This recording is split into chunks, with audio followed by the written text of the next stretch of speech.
Hello, everybody, and welcome to tonight's episode of Graded Point Live. I'm going to play with the new banner here because now you can do a ticker. As you can see, it's Jon freaking Malin.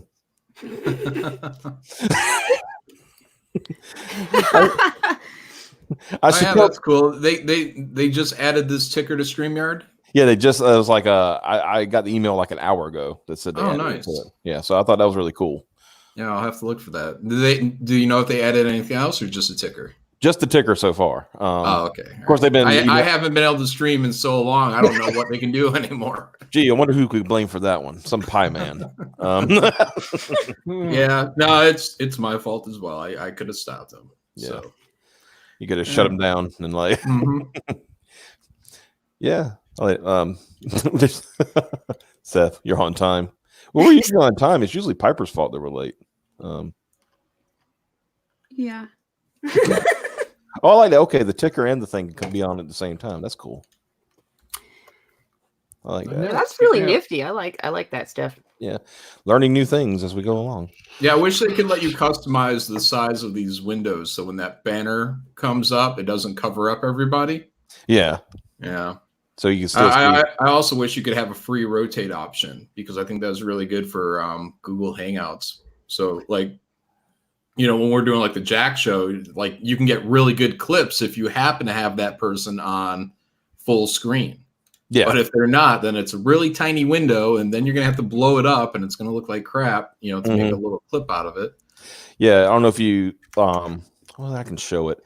I had when I had the thumbnail made for tonight. I said I don't know why. I just like I thought it'd be funny to have your face on there, right? Because I know you barely show your face. And let's see if I can get it here. While I'm doing that, while we're doing that, let's tell the story of how we ended up here, which is kind of funny. It was a few weeks ago. You did a Mail-In After Midnight. I believe it was the one about Doug. Yeah, and I think that was the one where Cecil happened to be out of town, and Ethan was asleep, and so I volunteered my channel. In case you wanted to stream and, people could talk about it and stuff like that. And then it was about 2.5 hours later, you got back and you said, that's cool. I'm going to bed, but, I appreciate the, offer. And I was like, okay, that's cool. And then 2 minutes later, you ended up on somebody else's stream. Yeah. As soon as I hit send on yours, I was heading off. And then I saw there was a message from Ethan. He's like, John, get down here. I was like, And so I had a little fun. When Caesar calls, Yeah. You answer the summons. Yeah. And honestly, I never. It's okay. I'm never mad about this stuff. I understand. But I thought I'm gonna play with it. So I sent a super chat. It said, "How dare he?" And then you agreed. You said, "Well, I owe him a stream now." So I decided I'd come on here and make up for it. Yeah, because I appreciated the offer. Yeah. So I now have this. Still learning how to screen share without losing my mind. But yeah, there you go. So I told him because I was like, I know you've got I know your campaign's closed. Right. And I'm looking forward to it, by the way, because I think it was the blood. I forgot it was the blood something. It was the expensive tier. I just know much. Blood bag. That was the $75 tier. Yeah. Yeah. So, but I thought it was just like, I said, get me some art in there and stuff like that. And I said, oh yeah, and put this in here. I think this was a stream. I think this was an after High Council stream. I think it was you and Cecil and Jeremy, and I think Ethan was there a little bit. But this is your face all the time whenever you're on cam. I've noticed. So I said, I need that face. I need it in the thumbnail. A very nonplussed face. Yeah, very nonplussed. Very nonplussed. But sorry about that. I muted myself because this new keyboard I got when I start typing on it, everyone can hear the clack, clack, clack, clack, clack, clack. Oh, okay. So I just do a little quick mute on here. I was talking. Yeah, that picture, that thumbnail. Yeah, that's when I had my old laptop, which I don't use anymore.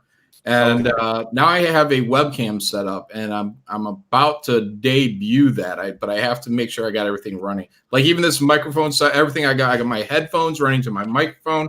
I got a whole new setup, and I'm waiting for it all to go to crap. So I'm working back in on this new system slowly. So, but yeah, my low angle camera that's from that. So hopefully my new setup is still a low angle camera, but it's from a different angle. So, okay. Yeah, so everyone will get a brand new Jon Malin. Yeah. In the meantime, everyone gets Baby Yoda smoking a joint. Jack Daniels.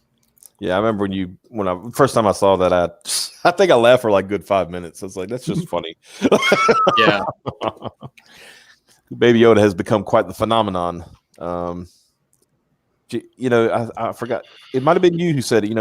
Maybe Disney could have planned ahead and had those kind of toys ready to ship. For the holidays, you would think. I think the kayfabe is that they didn't want to. They didn't want to spoil the first episode, but I think they saw how pissed off everybody was over the Star Wars shit. They're like, you know what?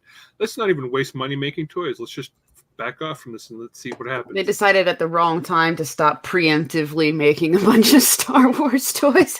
Yeah, time is important, man. And when that hit, I mean, it was, again, those first 3 episodes were on fire. Yeah. And Baby Yoda is really, really happening. If there were toys on the shelves at that moment, they would be gone, all of them. Yeah, I mean, it would be complete sell-through, and it wouldn't even been Christmas. And I think even like those shitty Funko Pop dolls are starting to fall off the fucking shelves as well, even though they look like apparently like Yoda's grandma rather than Baby Yoda. I really like the complaint about the Baby Yoda Funko Pops because they're like, it looks lifeless and blah blah blah. I'm like, have you seen regular Yoda Funko Pops? Yeah, because he's the typical with the beady circle eyes and stuff. And for some reason, for Baby Yoda, they actually tried. Well, I look at it like this. How about just look at any Funko Pop? Yeah, but I'm saying when you put it side by side, when they're complaining about this, you put it side by side with one of their, regular Yoda ones, and I'm like, seriously, this is the most effort they've put into one of these. Let's see, a man in lunacy. He says, "I'm with Cecil on this one. Baby Yoda is playing everyone for fools."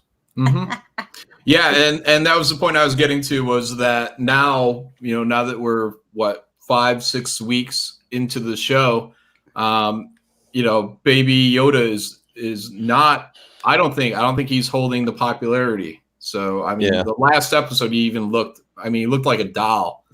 In somebody's hand. So it's like, the cuteness factor is only going to run for so long. I still hold the first 3 episodes at an 8. I'm not going to change that. But 4 was such a huge quality drop off, and then episode 5, when the lady was holding Yoda, it was just like, that is completely fake, almost like a corpse. Yeah, that's I mean, like I said, I haven't watched 5 yet. I'm going to sit down probably probably after we get off the show. I'll go and watch that. These are only like 30-minute episodes. Why have you not watched episode 5 yet? I was busy all weekend. That's why.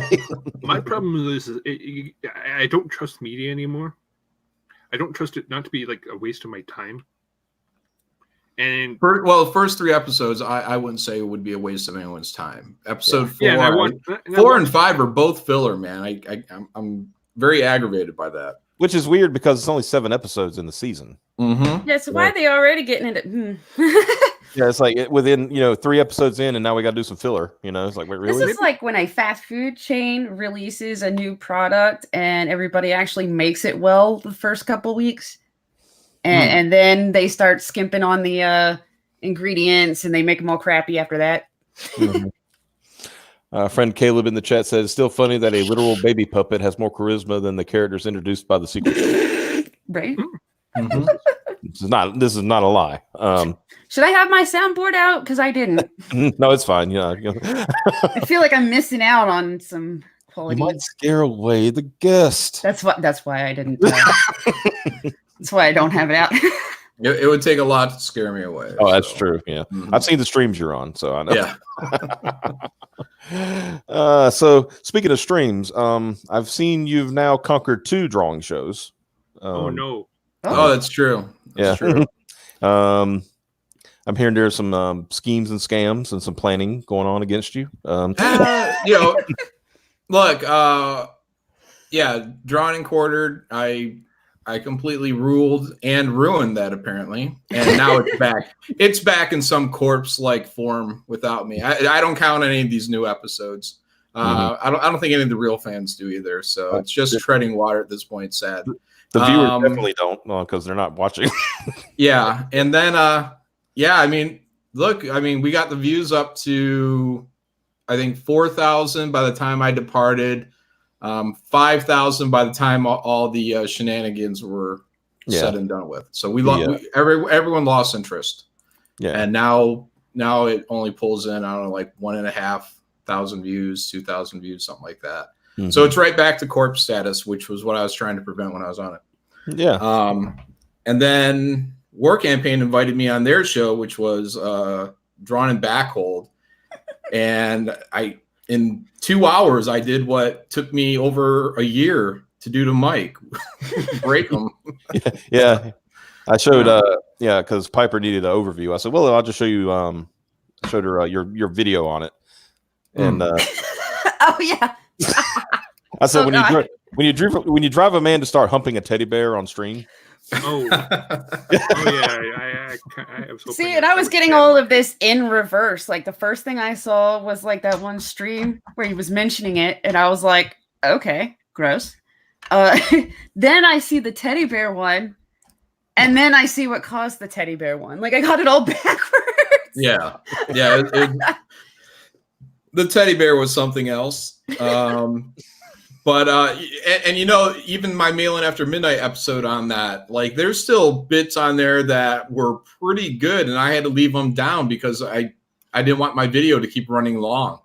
Even after the stuff I covered, there was a lot more smack talk and good bits in there. So if anyone hasn't checked out the original War Campaign, whatever, Drawn and Backhold, check it out.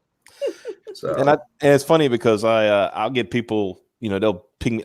They act like this is the first time I've literally talked to you, right? I've interacted with you with some on Twitter here and there, and people will come. They come to me for some reason. I don't know these people like that. They say, "Is Ro really mad at John?" I'm like, I don't think so. I think it's all kayfabe, but why are you asking me?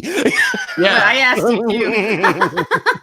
Yeah, look, man. Same with Drawn and Quartered, though. I mean, it was all kayfabe for me.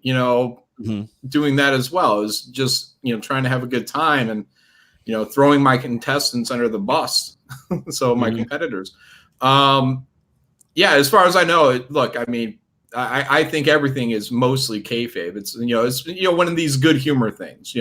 When they're things like people going after Comicsgate, that's definitely not kayfabe. That's trying to we're trying to protect the people that are part of this thing.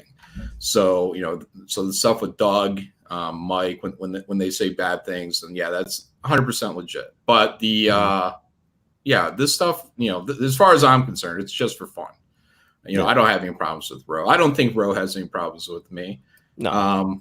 But we'll definitely. I think. I mean, we're not communicating. It's not like, hey, Ro, I'm going to do this, and then you go over here and do that. Yeah, we're not doing that stuff. So we just if he invites me on, I may show up, and then we'll play off each other. And that was the same with when I was on Mike's show, and that. But also, I always figured that this was known knowledge.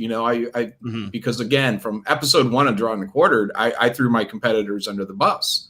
And but I figured everyone knew that. Never one time in the entire little over a year that we did Drawn and Quartered did Mike ever come up to me privately in any kind of message, DM, and say, "Hey, John, were you serious when you said this or that?" Right. Not one time until the show was over and he canceled it. Mm-hmm. And I was like, oh, okay. I guess maybe I'm the only one that knew what was going on here. Now, I'm definitely not, but I know that the game that Mike wanted to play at the end was that, oh, no one knew that this was about the art. It was always about the art. It was never about the art. The art is there. It's there to be there. But drawing streams are notoriously boring. You can get really popular people drawing. It's just like, eh. So the whole point in Drawn and Quartered was that it was going to be trash talking.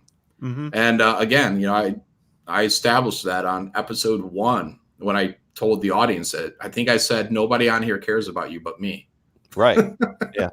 Yeah. You did the when you did your video, you showed the clip, saying trash talk is encouraged. Mm-hmm. And you went through like the rules was like, quote, there are no rules. I mean, there were little rules, but it was like, that was the original intro that Edwin was doing. And at one point I said to him, Edwin, can you be sure that you keep doing that intro? Because I'm not sure that everybody that comes on the show or watches the show understands that's the point, that this is part of the show. And he did it, I think, one more time after I asked him to do it. Mm-hmm. And then he stopped again. And I was just like, all right, whatever. And then I just kept on doing what I did. So, and eventually it rubs people too wrong. But I think it's because they forgot. And now they, because it's convenient to them, they kind of steered it. Well, it's always been about the art. Mm-hmm. Get out of town. If it was about the art, then it wouldn't be it wouldn't be me with the most golds and the most medals. It would be Matt Weldon, because Matt Weldon is a lot better of an artist than I am. Well, but nobody was defending Matt when I was pulverizing him. Yeah. And no one was defending. Let's see who else came on there. There weren't many people that came on there better than me, but Matt Weldon was. But look, when people are on there and they're clearly better than you, and you pulverize, even Mike. I mean, technically, he's a technically better artist than I am, and I pulverized him too.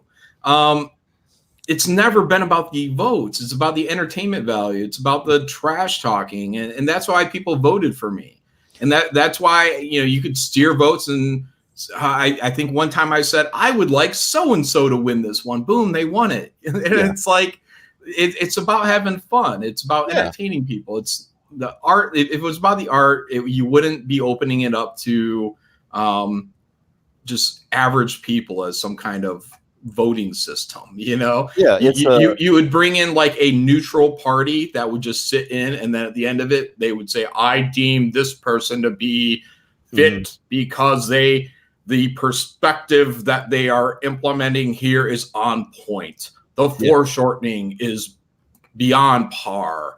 The light, like, get the crap out of here. It's so full of crap. Anyways, Mike Miller, he's full of crap. Anyways, so that's what I liked about going on Drawn and Backhold was they've already been through it. And I think Roe was actually genius in that I don't know if it's 100% aware to him, but I definitely, by the time I pointed out, even in my video, I was like, it's like Drawn and Quartered all over again. And I think it clicked with Roe. Maybe he knew. Maybe he knew, but he completely took on the Mike Miller role in half an episode. I was like, holy crap. That was fun. And what was I mean, Drawn and you could just tell, you got guys here, because I watched like the first episode of Drawn and Backhold, and it's just that's the spirit. It's fun. Let's have some fun and stuff like that. I mean, here, Simon Pothier is in the chat, and he's saying hello and hail, coach. And he did, like, in the first episode, to me, he did the funniest thing I have ever seen, because everybody, like, the whole time, like Roe and the guys, they kept teasing like Canales to take his shirt off, right? And so he did. He took his shirt off, started flexing and stuff like that. And then all of a sudden, when they started scrolling through it again, here's Simon over here. Nobody asked him to take his shirt off, but there he is with no shirt on. Like, unprompted. He's just like sitting there, no shirt on, right? And I was like, that's hilarious. Like, nobody asked him, but he's like, I'm going to do it too, Yeah. Yeah, the atmosphere is a lot better. And I also like the way that Roe has it set up, where he has his regular guys, Gat and Fanboy and Tyler. basically off to to the side on there, so he can deal with them, and they can have real good whatever war campaign ish back and forth while the artists are still doing their stuff. Even in Drawn and Quartered, it'd be a pacing issue because it was basically Edwin would have to be filling the dead air, and then he'd go to like the fan thread, and doing it once in the show was fine, but it ended up becoming like a 4 or 5 time thing during the show, and it was just like, is there anything interesting point wise that could be brought out about anything within the show? And that's what War Campaign does, because they can get, I don't know how many people are on there, 10, 14 people. So we got a comment in chat here. Said the first couple of times I heard Malin, I thought he was a real jerk. It wasn't until the Jack show that I realized he wasn't. 25% jerk tops. Yeah, I'll go with that. Yeah, I'll go with that. I think that's fair. Yeah. I mean, also I gotta get just to get into your headspace a bit, because I know you were thinking, from all the interviews I've watched about this, or live streams. I shouldn't call them interviews, but anyway, you had mentioned that you saw that Drawn and Quartered was pretty much dying. And yeah, it was in a lull. There's nothing to say that it couldn't do well, but something had to change, and there was an opportunity when I won my next medal to start saying, okay, well, a 3-peat hasn't been done, so I'm going to try and increase views by starting this 3-peat thing. Give the fans something to root for. Right. And I kept calling it's historic. Join me in this historic moment. Vote for me. Let's get to a 3-peat. It's never been done. And yeah, I started making videos about it. I tried to rally as many people as I could to start coming in there and voting. And yeah, it ended up being resentful. It was the weirdest thing ever, because I could never understand why Mike would be offended that I would tell people to come and watch his show and vote. Right. Yeah, that's I got confused right there. That was the big part. But it's just bitterness. It's bitterness because anyone else on that show could have gone to their fan base on Twitter and whatever and said, "Hey, come out here, vote for me, guys," and or whatever, or just watch the show. And nobody was promoting the show except me. I got to take a moment and say hello to Raptro. Apparently, is appearing. He's a fan of the show, and he started contributing to our actual Patreon, and so he could get to come on the show every once in a while. So I don't know if he could talk or not, but he's here. He's a good Zoomer. Yeah. Oh. It's all right. You can be the weird, crazy guy in the corner of the room. Just well, you pegged him pretty good, actually. That's pretty nailed. Not talking. Yeah. He like the comic book hut whenever he'd come on the streams before he went crazy. He's like, I'm just going to sit here and do nothing. I'm like, okay. Should have kept their eye on that guy. But yeah. To answer your question, it was definitely in a lull, and the show should be growing, not dying. So something had to change. So that's why I initiated the 3-peat. Yeah, I think, was it the 3-peat or the 4-peat where you said the term, and because there was some trash talk. People were trash talking you a little bit, and you says, "What? I don't see Ethan here. All I see is mortal men." I don't know if that was the 3 or the 4. I think it was the 3, because I think the 4 was the last one I was on. And, I think that was on the 3. Yeah, you there? You there, Raptro? You okay, buddy? He's getting out of Zoom right now. Give him a second. Oh yeah, I forgot he's in California. Poor guy. He might be escaped. He might have escaped from that far. I don't know. I know his cousin took his car apart. I remember hearing about that. He managed to get back on the road. Okay. But he still has to clamber and scrape out of Zoomer hell and reach normal person heaven. Which is just normal places for everyone else. Get me out of this hell, as they say.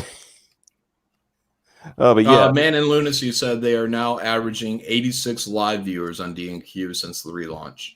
Yeah, that's pretty sad.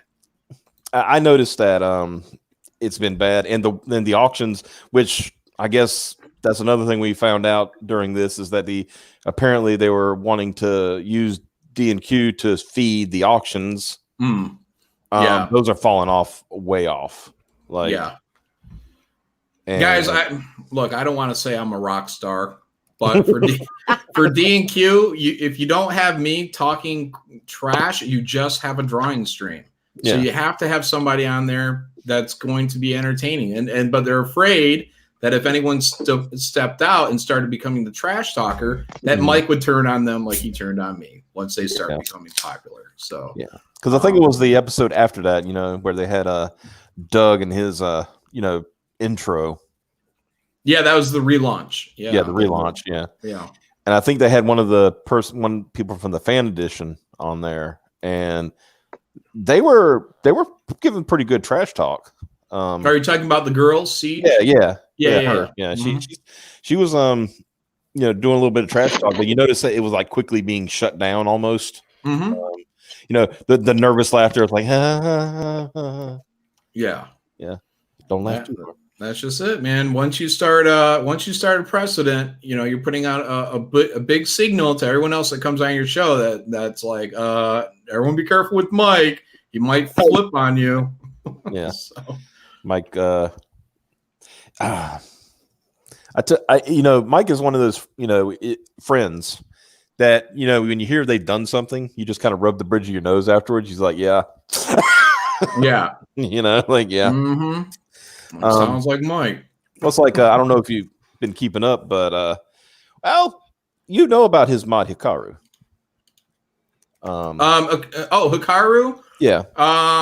Oh yeah. I just heard a little tidbit about him. Hikaru was a guy that was look, I think one of Mike's biggest problems is he surrounds himself with people that actually don't have any interest in seeing Mike succeed.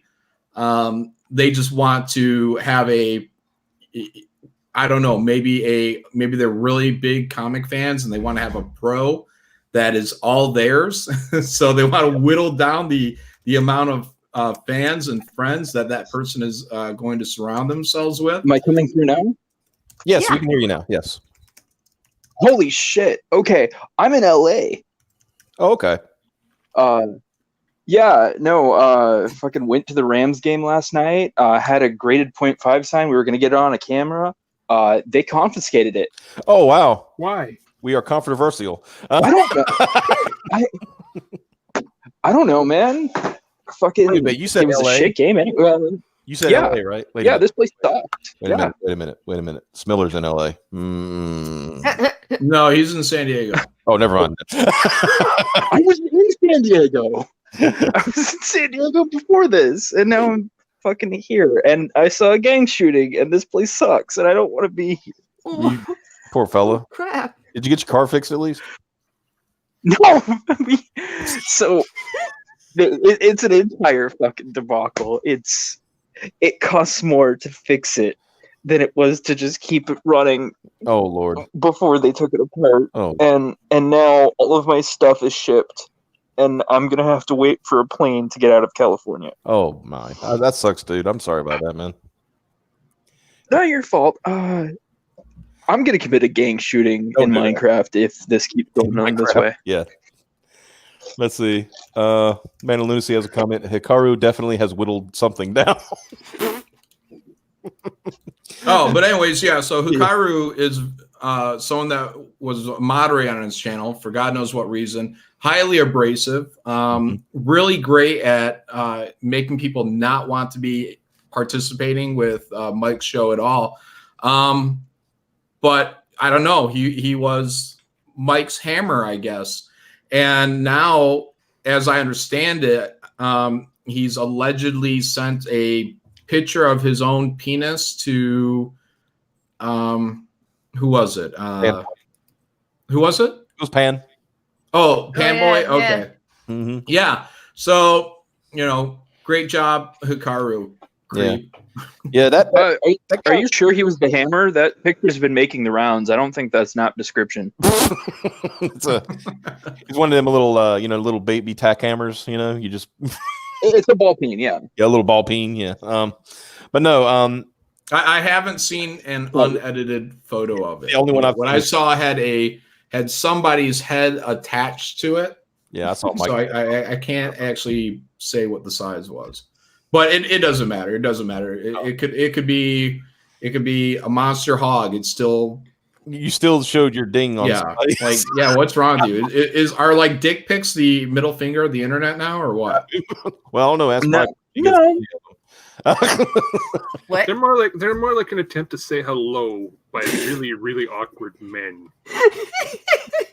They're like, I don't know how to say hello to this woman. Let's just hold the twang right out. Yeah, let's just Well, start then with. what is sending pictures of your butthole then? I wish you to talk. That's goodbye. Yeah. Oh, that makes sense. See, that's what I hope. I hope people in Comicsgate don't, like just some rando fan or a higher profile mod I hope people like that don't ever resort to something like what Robbie Rodriguez has done, Hikaru has now allegedly done. We're better than that. Like we're funny, we're jokey. These people, there's something wrong there. Yeah. And I rather, someone somewhere is going to claim Comicsgate and do something like that, and it's going to be regrettable. Yeah. But guys, if you're listening, don't ever. There's nothing worth sending even a picture of someone else's genitals. Don't do it. What's really funny about that? I think there's. Mm-hmm. Oh well, there's another thing. In terms of sending like even altered images of the genitals, you need to be very careful about your state's or wherever you live's revenge porn laws, because that can be deemed as revenge porn. Even if it's yours. Yeah. Even if it's yours. Making very people look at it, basically. Yep.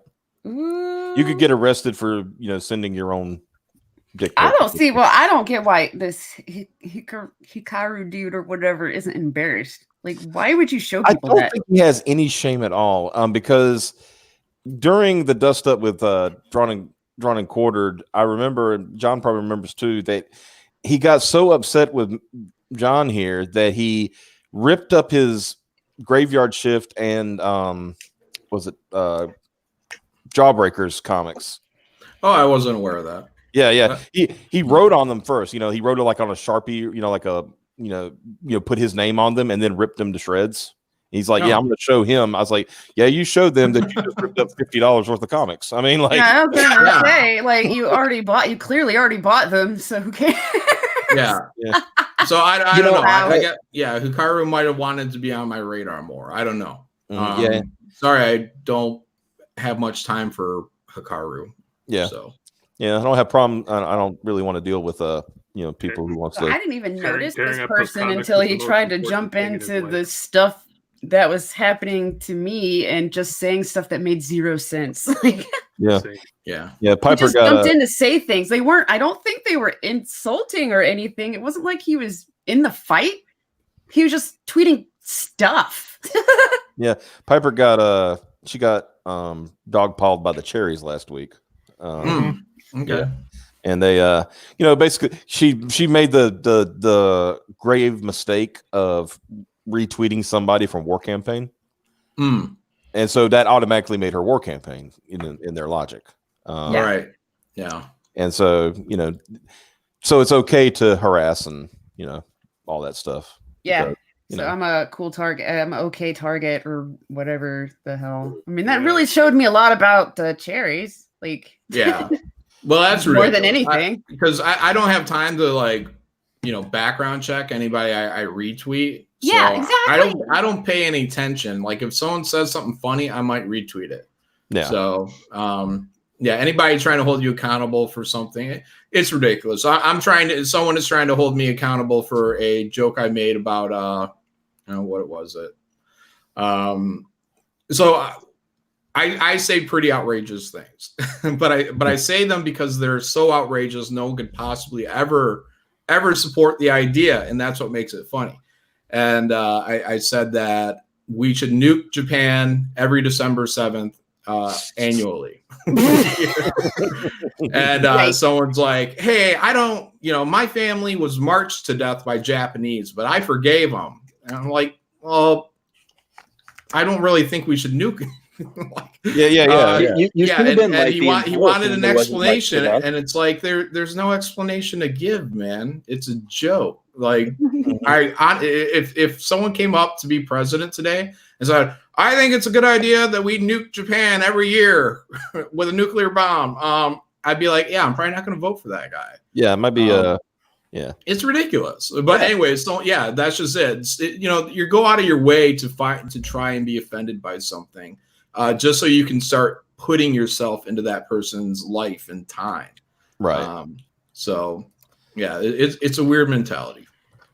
I'm so glad I'm not in your position, because like as soon as somebody would say something like that to me, like my first thought was like, oh, my family was marched to death by the Japanese, and I would have just replied, well, they didn't get all of you, did they? Jesus. Yeah. See, I'm not trying to go there. I'm just trying to be funny and have a good time. I'm not actually trying to incite somebody to try to stab me someday. You know what I mean? There are people that I said this. I'm actually in the process of making this like kind of a video about some of the things Mike and Edwin and Doug have done. Kind of highlighting stuff and whatnot. And one of the things is like, I think are they even relevant anymore? That's what I'm debating. I was like, I put a lot of time into this, but do I really want to put it out now? Because except for their hypocrisy, I don't really see what's the point. You know what I'm saying? It's like, it's better to let them stew and just like laugh at them. Yeah. Now, if they said, now it's very possible they could have said something outrageous, outlandish, that completely went off my radar. And if that happened, then by all means, dive in. But like I said, it's like I don't watch Drawn and Quartered anymore. I don't, like I used to just tune into Mike just to see what he's talking about. When we were more friendly, even when we weren't, just more like kind of out of habit. Pop into cross examinations, hear what's going on. And I don't do any of that anymore. I don't have any interest. I've lost interest in anything Mike really has to say. Yeah, and it's not because I hate Mike. It's just Mike doesn't really have anything to say about anything that he hasn't already said. Yeah. Well, it's like the thing with, his mod doing the dick pic thing. People were saying, Mike, what do you think about this? Because what has Mike been talking about for the last, 4 or 5 months? Dildos. And how they're actual sexual harassment and all this other crap, And so Mike, what do you think about your mod? And see, I look at it like, okay, yeah, you can't be held responsible for somebody's actions. I'm not saying you can, right? But you made him a mod on your channel, so you made him a representative of your channel, right? Well, he's every bit a part of Mike's responsibility as Ethan is responsible for War Campaign. Exactly. From Mike's own point of view. Exactly. So if Mike is going to hold Ethan responsible for War Campaign, then yeah, it would be completely fair to hold Mike responsible for Hikaru. Yeah. On that level, not not in any kind of legal or anything other type of way, but the moral, the ethics of it all. Like if Mike believes that the only thing that Ethan had to do was disavow and disengage with War Campaign, cast them out like lepers. But he won't do that with Hikaru, who sent a penis or a picture of his own penis to another person. Okay, whatever. I'm just saying, hypocrisy is fine. Yeah. It's that's the thing, because like people asked him about it, and he actually said, I was like, this is your response, really? He says Hikaru is an atheist. I'm like, and so, holy, are you kidding me? I am not kidding you. He actually said Hikaru is an atheist, and then people said, what the hell does that mean? He says he doesn't have the same morals that I do.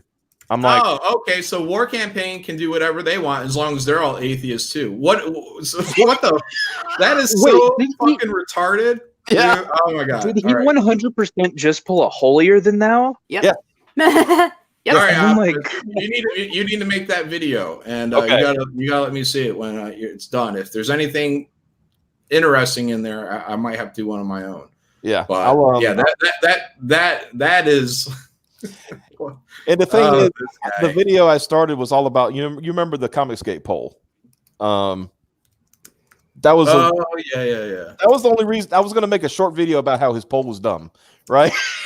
But it's you can ask Piper, because she's done some to do some voice stuff for it and video stuff for it, and I'm just like, Piper, it keeps growing. I don't know where to stop.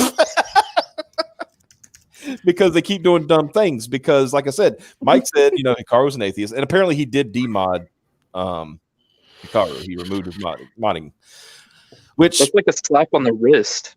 Yeah. He should disavow and disengage. I mean, what is it that War Campaign did that was at all on that level? Yeah, I don't think anybody in War Campaign showed anybody their actual dingle. No. So, No. But yeah, so he, like I said, from what I understand, I don't even know. I think Hikaru mods on Edwin's channel too, and Edwin says he will not remove him. Wow. And said that EVS snipping. Is he sniping this stream? Why don't? No wonder the views just went up. Uh-oh. Yeah. Now we have Where's Hail my Kaiser. flag book, old man? Yeah. Oh, by the way, thank you, John. You've broke the record for views. For our live views. You're welcome. We can usually crack 30. Oh, 51. Hey guys, while you're here, you can subscribe. That'd be great. Yeah, subscribe. Dude, totally subscribe and like and share the link. And also check out Speaking of ogpan.com. crazy people, speaking of crazy people said it. destroying things, if this channel hits 1,000, we're still gonna burn that entire run of Goddess mode or whatever. Oh yeah, that's right. Yeah, we were supposed to do a bunch of stuff if we hit 1,000, I think. One of our goals. This brings all the goats to the yard. I need to stop reading the chat, or I will die. If Edwin is also having Hikaru as a mod, and again, War Campaign hasn't done anything on that level, and Edwin is not disavowing and disengaging. Look, me personally, from my own personal point of view, Hikaru can be a mod. He can be your best friend. He can be whatever you want him to be. You, Mike or Edwin, you really don't have to disengage with them because you are not responsible for this person. But you don't you don't understand that this is exactly what you did to Ethan. You guys wanted him completely separated from the War Campaign. You wanted him disavow and throw him under the fucking bus and all these bad things that happen. And Ethan has no real responsibility for anything that War Campaign does either. And for fucking these fucking hypocrites, man. Dude, Holy shit. Straight up. I'm just waiting for Edwin to be like, well, Hikaru has told me that it was not his penis that he sent to another person. That was who cares? So- Who cares? It shouldn't be anybody's penis. Yeah, right. Well, it's funny because I was watching might as well give a shout out. Watching, I think it was Arch City Comics, who is Adam AF. That's his channel, and I was watching his video on it today. And of course, it's not hard to find out if something's not yours, right? So somebody did a reverse image search on that particular picture, and it does not exist anywhere online except when Hikaru posted it. So, Oh no! So either whatever. Like I said, it doesn't really matter to me. I don't care if it's his. I don't care if it isn't his. It doesn't matter. Yeah, don't send people exactly pictures of your dick and then butthole. When you were setting that up, and you were saying all that, my mind instantly jumped to like somebody typing in Google, "Is this my penis?" What? Woo. Does this match my skin tone? Do you think they'll buy it? No. But no, yeah, that's you're exactly right. But like I said, Mike was all like, like I said, credit. At least he demodded him, I guess, to try to have some morality out of it. But he was still obfuscating the entire time. Like, look, like I said, I personally have I don't care what Mike does with Hikaru. But Mike, if you're going to be consistent, disavow, disengage, cast him out of Valhalla. Same with you, Edwin. Yeah. Just that they can't see past like their own blind spots, man. It's like, are you kidding? Yeah, now you got me fired up, the Optimist. Now I might have to make a meal after midnight on this. I don't know. No. I look at it like this. I talked to a friend of mine about it, and I says, "So what do you think?" Because I always said I need a stopping point, right? I just can't keep going. Yeah, you definitely have to be getting videos out. If you don't, you got to put them out, man. If you're going to start building your channel, you got to put them out all the time. You can't just keep going. Like you make your point, drop it. Next one comes up, just like Mail After Midnight.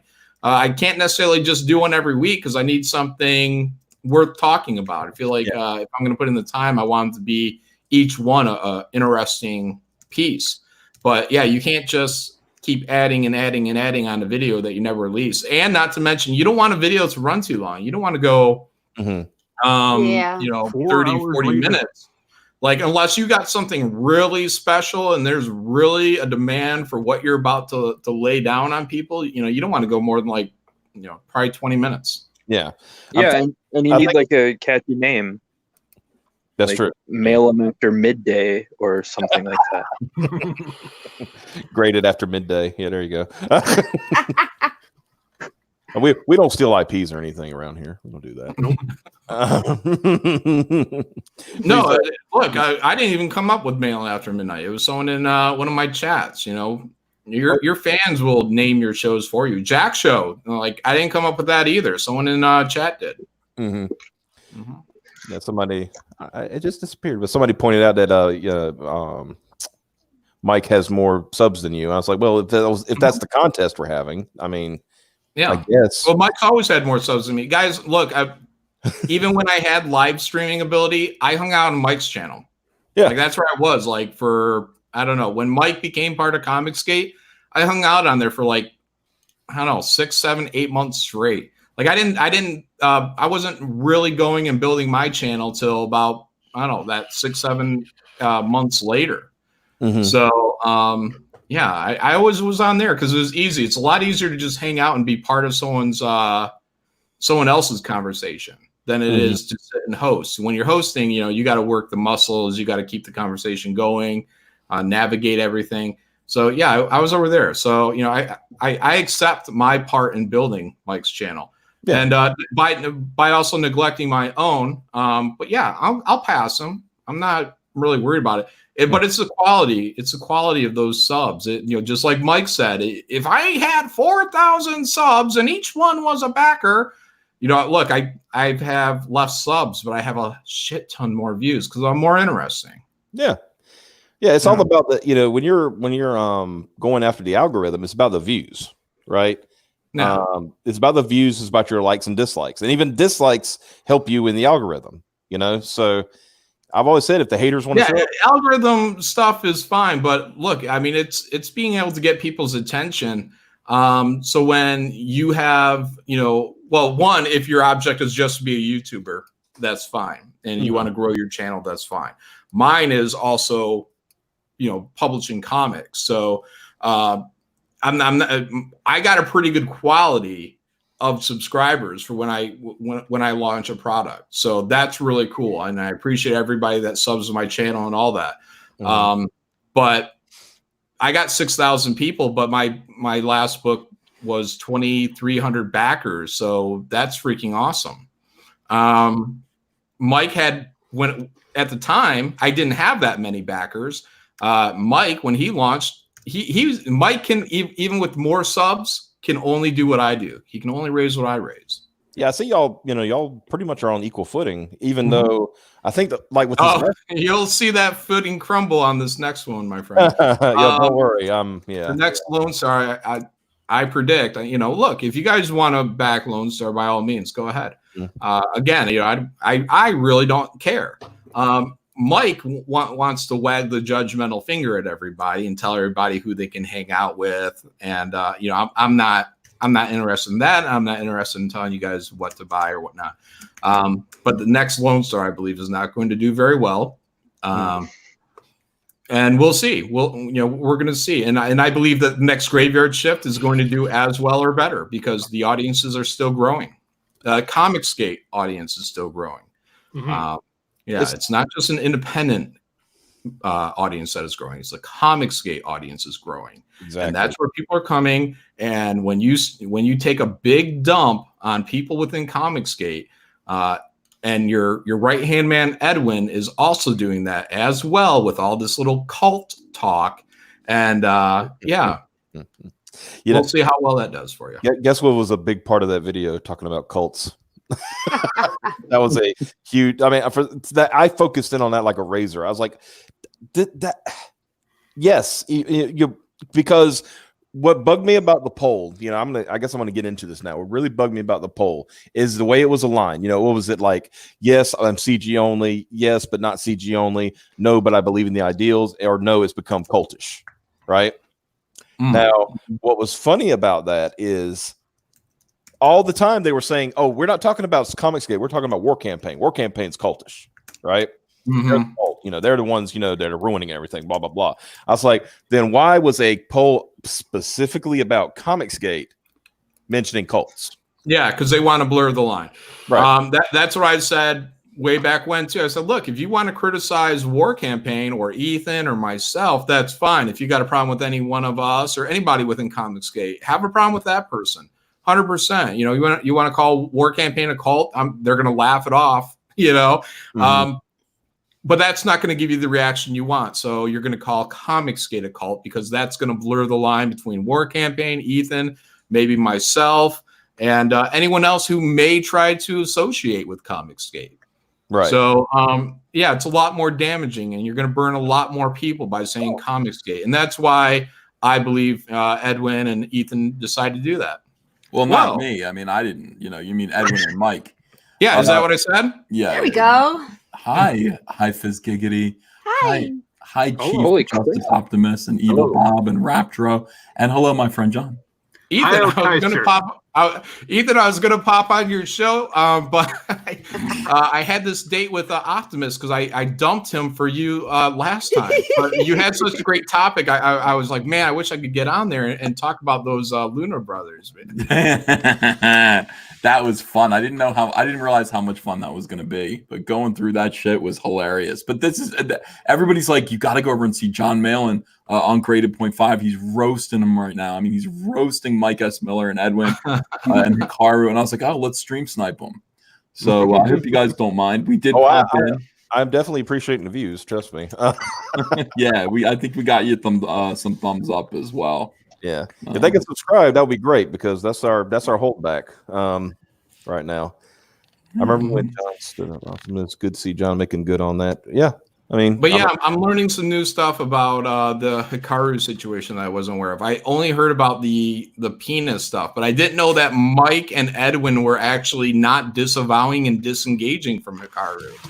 Which I found to be shocking with their own reaction and demands of you, Ethan, on how you should be handling people such as War Campaign.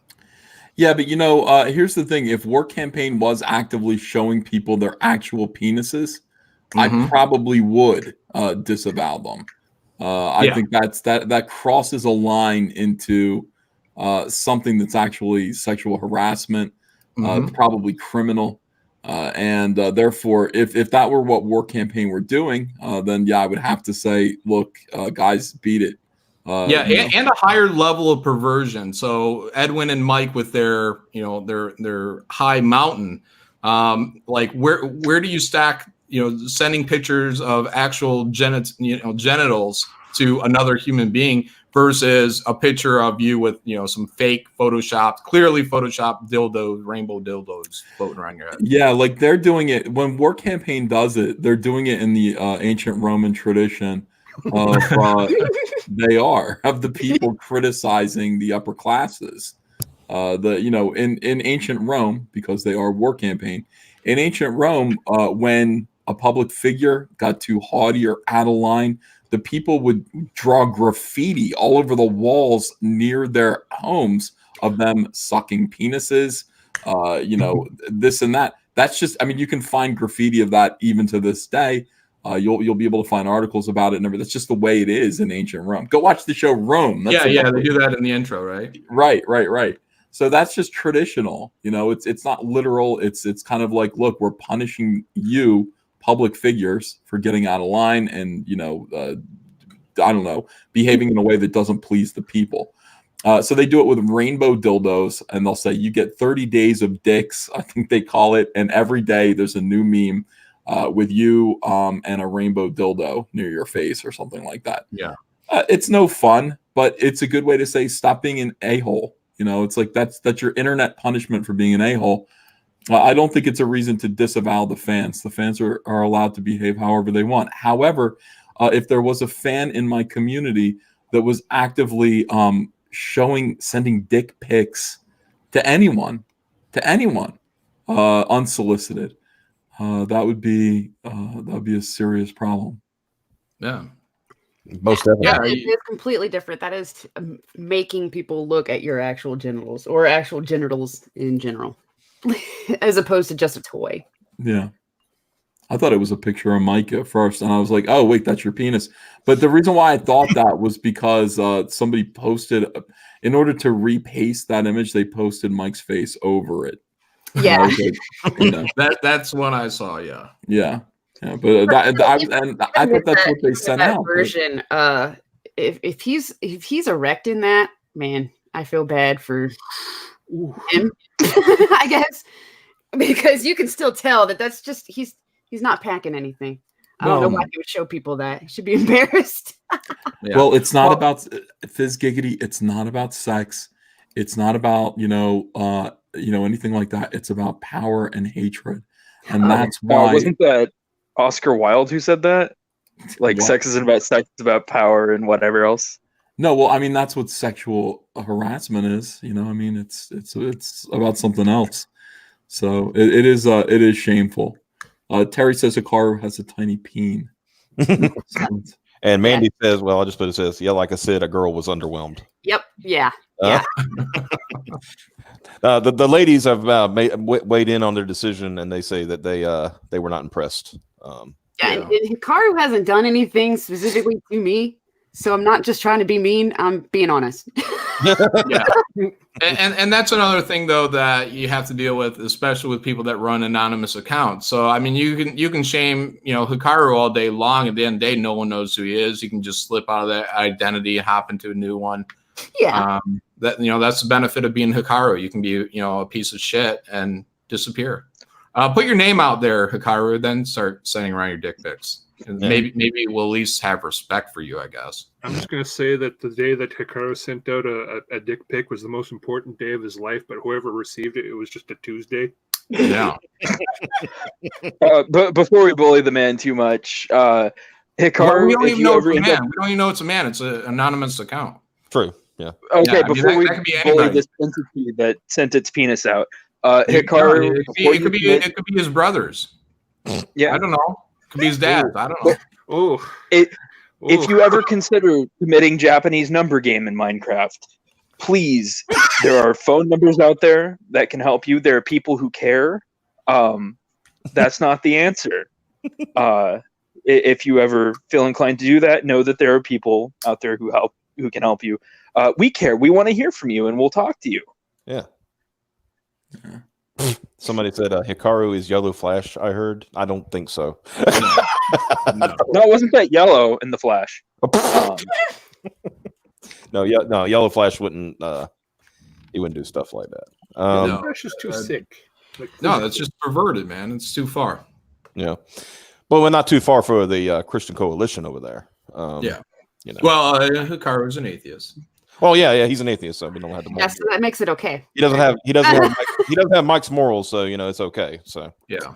Did you know that, Ethan? That if War Campaign just declared themselves as atheists, that all the troubles with Mike and Edwin would disappear because it's a shield. You can be an atheist and send dick pics, and you don't have to disavow. I think that should just be a thing. Anytime you tweet anything that might be controversial, you'll just put in parentheses, "It's okay, I'm an atheist." Yeah, okay. That's why that's apparently Mike's excuse for not disavowing Hikaru, because he's an atheist and he's got his own set of morals.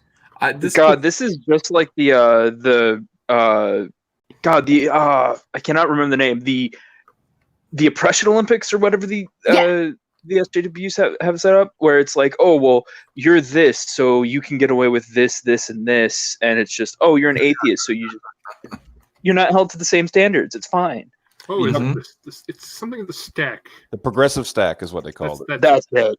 Yeah, John, I just think that this is something that is going to be a Malin After Midnight video. I think it's very important that you work on this, and I hope that you are. I know you're busy.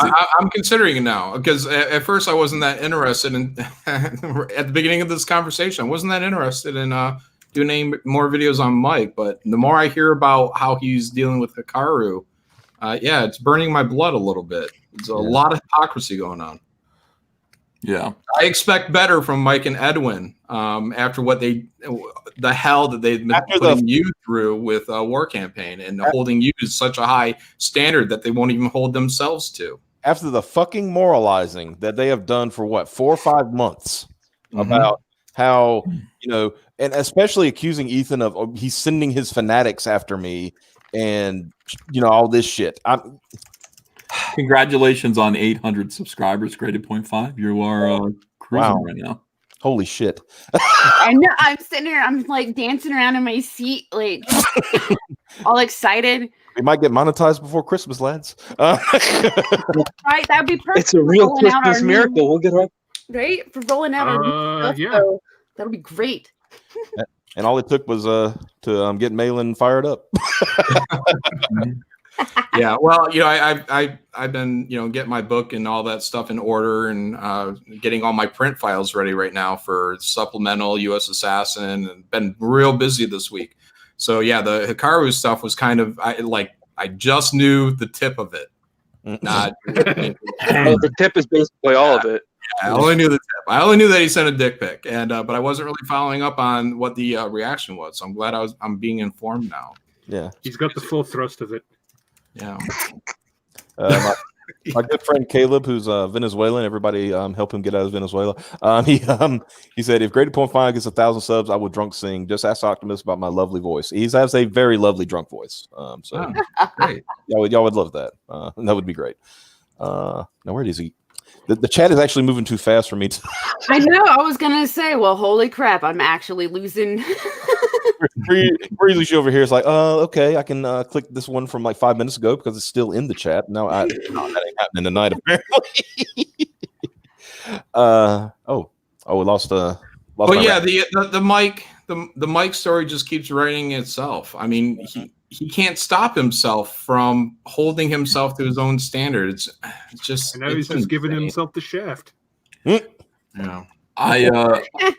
See, I need my sound effects. Dang it. Go ahead, Ethan. Mike is extremely frustrating to me. When I watch what's going on with him, it's just so frustrating. It's so sad. It's so sad. I want to help. I wish that Mike wasn't doing this. Yeah. Well, we've tried helping him for months. Dude, now. I can't believe he turned on you. I know why he turned on me. I can't believe he turned on you. You were like one of his. Like, first of all, I was the best friend that Mike ever had. The Lord Jesus Christ sent me to Mike. That's my theory. Mike prayed because he was in financial trouble, and I showed up. I felt inspired to help Mike, and Mike turned me away. That's like turning away God. Yeah, it's that story. The drowning man gets a boat sent, a helicopter sent, and then he drowns. And he said, God, why didn't you save me? And God's like, I sent you a boat and a helicopter. Yeah.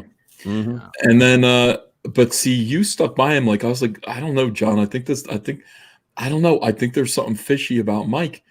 I didn't say that too, but I think I implied it. And you said, I like Mike. Mike is 50% evil, but I don't care. Like, I have a good time with him.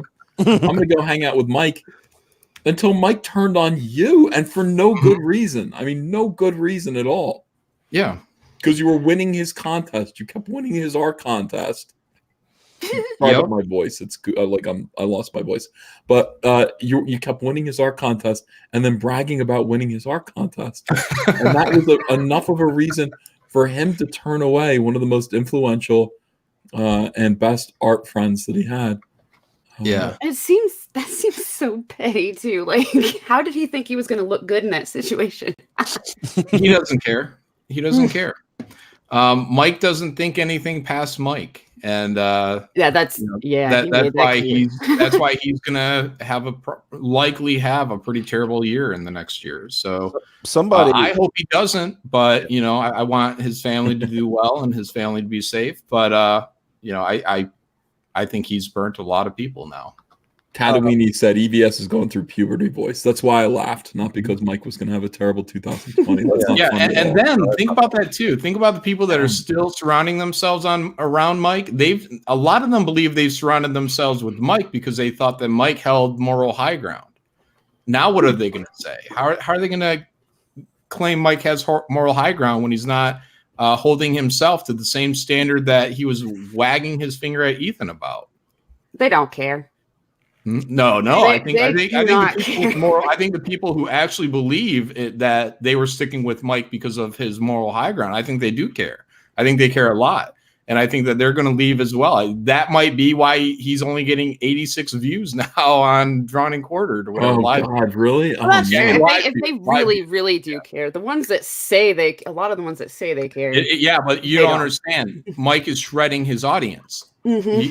He's already pissed off most of the people within CG, and now the ones that are still staying with him, a lot of them are people that are there for the moral argument. So now if the people with the moral argument are also going to slip away, what is he left with? He's left with just, sycophants. Yeah. So Hikarus and dick pics. So that's who he's surrounding himself with. All these people just pull you away into darkness. It's like, it's the same people. You see them pop up like, hooray. We got Mike to leave Comicsgate too. We got Mike to sabotage himself just like we did. Hooray. And it must feel good in their like embrace. Like maybe these guys, maybe the incel brothers weren't as bad as we thought. No, they think you're an idiot. But everyone's happy in each other's company, in each other's failing company. It feels good to fail together. But man, it feels so much better to succeed together. And next year is going to be great. I can't wait for Graveyard Shift 2, Graveyard Shift 3, Cyberfrog 2 and 3. And everybody who's with us, everybody who's a part of Comicsgate, we're going to have a good year together. We're all going to help each other out. Yeah, everyone hop in Comicsgate, man. But I tell you, look, man, the first thing you have to accept is being part of Comicsgate, you're going to get slapped in the face, but you have to be willing to take the slaps. You gotta be willing to entertain people. There's a whole bunch that gets involved in building up enough interest in yourself and your product by proxy. So if you're willing to take the hits, and Mike used to be willing to take the hits when his house was on the line. And I even said that to Mike when he was talking about leaving Comicsgate. I'm like, Mike, if you would have known before you started this that all you had to do to save your home for you and your family was get past, what you consider, 5 guys that are, being jerks to you, would you still take the path? And he's like, no, I don't know. And like, dude, you 100% would. What kind of pussy wouldn't? If that 100,000, I think he raised 100,000 on that first Lone Star campaign. Yeah. No, I think I'd rather my family live on the streets homeless than me have to put up with 5 jerks. Life is full of jerks. You're going to find them in Comicsgate and outside of. We're the best friends that anyone can ask for. First of all, I will stay up all night promoting your comic and making sure that your comic does well. I want to make sure that you have enough funding to get your comic book out there. That's what I'm willing to do. Not only that, I'm willing to, if you ask me to, and I have time, I'll do a cover for you. You're the same way. Like, you donated your time in doing a cover for him. You lent him your characters free of charge so that he could do that Monster Hunt addition to Lone Star 2 in order to make even more money for himself. Yeah. We are like, what are you going to do without us? What are you going to do? I mean, we help. We're and we do it because we care. Like I care about Mike's family. I wanted Mike's family to do well. Mike's family probably hates my guts now. Mike is probably. I sit there and I look at those kids and go, I'm concerned about them. I want to actually make sure that they're okay. So let me stay up. Andrea's like, why are you up all night like promoting Mike's book? Because he's got kids, and I feel like he would do it for me if I needed it. Like if we needed his help, I'm sure he would do it. I may have made a mistake, John. Yeah. I don't know. I don't know if he would be doing anything for us. Not unless we're bending the knee.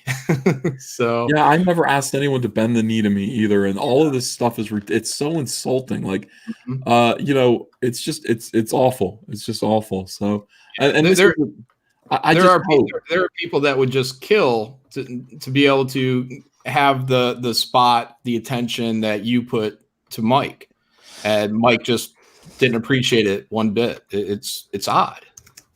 Yeah.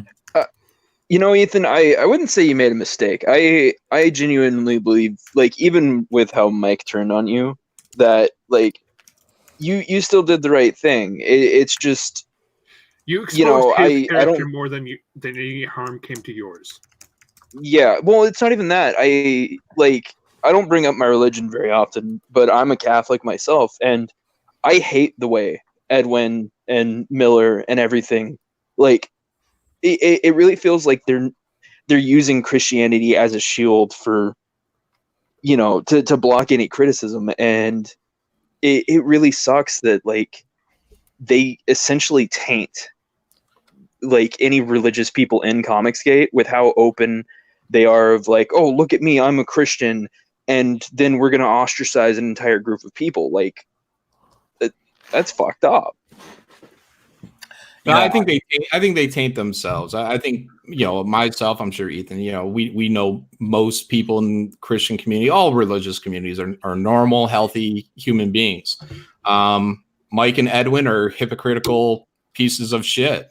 You know, they reflect badly on them and Christ, not other Christians, I think. Yeah, I man, I don't even care. I like, this is the thing. Like, I don't care. It's going to be awful next year. It's going to be really, really tough. We all need to get in the trenches. We had a big first outing. You know, some of us made some bad mistakes, and we're seeing that now. But we're learning and we're trying to do better.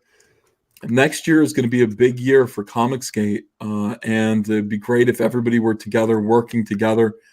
I don't need anything from anybody. I just want people to work together to make this whole thing a success. The indie comics movement that we represent. It's awful. I mean, this is just it. I don't want to see Mike fail. Even though Mike, I've actually felt hatred for Mike. I admit it. Like when I saw his video calling me a sociopath, I felt hatred for Mike for the first time. I've let that all go. I forgive Mike, but I really don't want to see bad things happen to him, and I don't know what to do about it. Yeah, I don't want to see Mike fail, but more, I just don't care. I want to see Carl O'Rourke do very well next year. I want to see Adam Post do very well next year. All the people within Comicsgate, I want to see them do exceptionally well this year. If Mike wins or loses or whatever happens to Mike, I just don't care.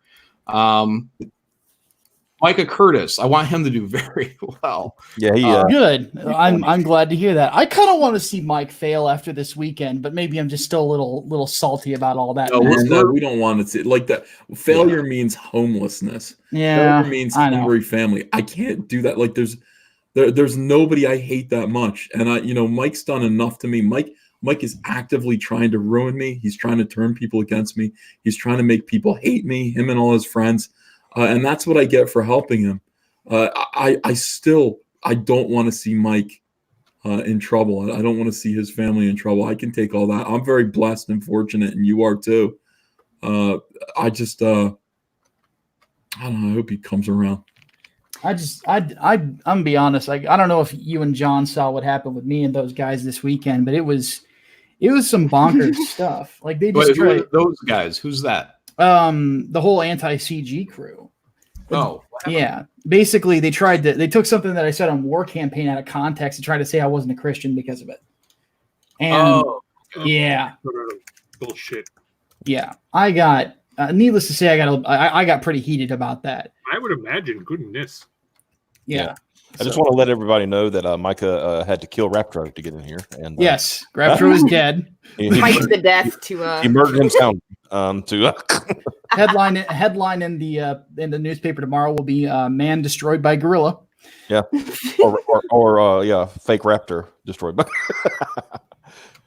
But no, you had an adventure this weekend because they're when I saw that they're circulating the clip of you saying the dreaded word, the word that shall not be spoken, the word that will bring down the gates of heaven or something. Yeah, apparently I'm going to hell now because I said he was not a true Christian. Yeah. But you said the dreaded cum dumpster on a stream, and Le gasp. Yeah, apparently, and My somebody vapors. was offended, and now they're going to want an apology. I mean, yeah, whatever. I'm not apologizing. Yeah. Well, I apologize to Gina because she's beautiful and deserves the apology. Wait, war campaign, Gina? Yes, Yeah, that's who I call the cum dumpster, and that's who they're getting offended about. Oh. Well, I think Gina was the first to admit that she's definitely a cum dumpster, right? Oh, absolutely, and it gets better, John. Yeah. First, this whole mess started. Preston Poulter tried to say I said it about Gina Carano. Like, why would I say that about a woman who could break my arm? Mm. and then I could take her. I'm gonna talk to some promoters I know and get that Cecil and Gina Carano match set up because I think we need to all see that. Just for people watching, Gina is a man. Gina is one of the war campaign guys in. Yeah, it's a war campaign. It's a joke. Yeah, it's a gag, which is what made the whole thing preposterous. Yeah, it's a straight guy that has what would be a cross-dressing character that he does. Basically, talks in an accent like this, like a and she's like a crackhead. I mean, she's it's hilarious. Gina's a wonderful person. a woman of loose morals, I guess. Yes, And everybody that's- talks about how beautiful she is. That's a good point. She's got a beard. It's a very beautiful beard. What A kind? better one than Originally, mine. first I'm time actually a little jealous. The But first is it time I better than saw her- Rose? Yeah, the first time I saw Gina and fell in love, she had like a lazy eye going on. I was like, wow, this chick is fantastic. Beardson says yes. John can take her to Taco Bell. Oh yeah, in a heartbeat. Me and Gina, Taco Bell, yeah. Yeah, that's a date right there. That's a woman there, man. I think I could do the Taco Bell challenge now. I think you guys messed up. Ugh. I don't think you guys did a good job.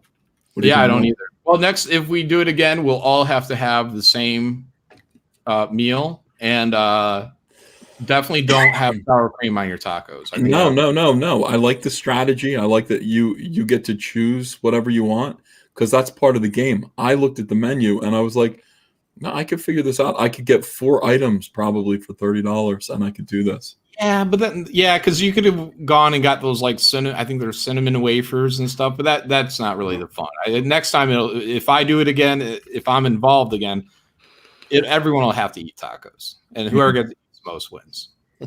Oh, the most tacos. Okay, that makes sense. Yeah, most tacos in an hour, all the same type of taco. Probably standard tacos, whatever. Oh, it is Old Home Week at Comicsgate with Graded Point Live. Hey, I'm enjoying this. It's like Jesus. Well, yeah. So anyway, they want Micah to apologize to a fictional woman for calling her a cum dumpster. Mhm. Yeah. And then he was told by many atheists that you're not a real Christian. I know. Apparently, I'm a Muslim. Yeah, he's a Muslim now. So Allahu Akbar. Yes. How many gay people did you throw off the roof today, Micah? Not enough. Oh, okay. You didn't meet your quota. How dare you? No, not yet. I have yet to do the quota of 1, so Yeah. I'm a little behind. Come on, Micah. You work insurance. You know how it is. You got to meet that quota, man. Come on. No, it was ridiculous. The big mistake was Edwin and Mike trying to bring that up to me. And Edwin talking about me behind a block, so that in and of itself kind of pissed me off. But I'm like, all right, hold on a minute. You two are not the guys who can really judge people. Moralize this position. And then I just took all the shit that they've done and just pulled it out. And I asked the question that Mike will never answer: why did Edwin lie about why Mike Murphy was taking his campaign off of IndieKrong? He will not answer that if you ask him. Mm-mm. Oh, why? I don't know the situation. Okay. It's a complete fabrication. He basically, you remember that when Edwin was doing his discussion and he was yelling at the war campaign about the oh, the schemes and scams, and saying that somebody was getting pressured to take their stuff off IndieKrong. Well, it was Mike Murphy for Samurai and Dinosaurs, and he was pulling it off just because the campaign was ending and he was getting ready to fulfill. So Edwin flat out lied about it to try to basically slander the guys in War Campaign. Oh, really? That whole effort against them. It was preposterous. Wait, was that what originated the schemes and scams thing? Yeah, I think that was the stream when he first started saying schemes and scams, wasn't it, Optimus? I believe it was either that one or the one right after it. Yeah. But yeah, he was using Mike's concerns about where IndieKrong was heading, as far as the direction and everything. After they went, we're going full indie, not just Comicsgate, but full indie. And of course, people had concerns. They said, well, what happens if somebody like Vox Day or John Delarose ends up on the platform? Mike Murphy was one of these people. The whole point was Mike's concern, Mike Murphy's concern was, hey, are you going to allow people? What's the vetting process? That was essentially his concern. What was the vetting process? So they had they were setting up a meeting, and granted, from what I'm told, there were some War Campaign folks there, one or two, I can't remember. Mike Murphy and a few other creators. Edwin shows up, and of course, Edwin acts like he's being ambushed, even though he knew, he knew this was happening, right? And the question was asked after some finagling. What's the process? What, are you going to allow somebody like John Delarose, not John Delarose himself at the time, because we thought that they hated each other, right? But it's and then he called whoever it was with the War Campaign there. He called them retarded, and he called Mike Murphy simple-minded. Oh, Edwin did that? Edwin did that. Mm-hmm. Called him simple-minded for asking the question. Yeah. And well, it's fair to Mike. It's fair for anyone that is being represented on IndieKrong or any site to have concerns about someone else that might be on there. Now, I don't think it's IndieKrong or anybody's responsibility to say, to bow down and say, okay, well, we're not going to let Box stay or whatever. If IndieKrong wanted to do that, that's their prerogative. But it's fair for Mike and War Campaign or anybody else to say, I want to be completely disassociated from this. Then that's why when Micah decided to remove his stuff from IndieKrong, he just went full public on it, and he didn't try to ask. He just, because he knew what was going to happen. Yep. Because what originally happened, to take it back a little bit further, just to explain it, because of Samurai and Dinosaurs that he was going to take off because he was done with the campaign. Right. So there was no need for it to be on there anymore. So he went to, Pixel Trader, and they said, okay, we'll take it off. Why do you want to take it off? He says, well, the campaign's ending, and I'm hearing some things, and I've got some concerns, and I'd like to talk about them. Well, he said the next day he got a call from Edwin, about, heard you want to get off IndieKrong, and then they, whatever. Micah does better, Edwin. Micah, can you fill in that? I heard that you wanted to get taken off of IndieKrong, I feel like I sat in on that phone call now. I've been working on it, man. I'm trying to compete with Cecil. I can't get that whistle. That whistle. That's the hard part. There's schemes and scams. But yeah, so that was and then he said, well, from what if I remember correctly, from what Mike told me, Murphy said, well, I got some people who are concerned about it, some other creators and some other people, what's going on, can we have a discussion about it? And that's how we led to that. And then it became the narrative became War Campaign is coercing people to leave IndieKrong. I gotcha. Yeah. I gotcha. And that, and then exactly 2 weeks later, John Delarose's book was on IndieKrong. Mm-hmm. Yeah. And that's fine. Again, that's fine. If IndieKrong wants to have whomever on there, I'm not holding that against. It's their private enterprise. They can do what they want with it. I don't care. But it's just but to act like there's some shenanigans happening, that's set out to harm IndieKrong. Well, those are decisions IndieKrong are making for themselves. Yeah. It's like Micah pointed out in his posting this weekend. They are, settle up with somebody like that. I mean, like I said, if they want to make the association, fine, whatever.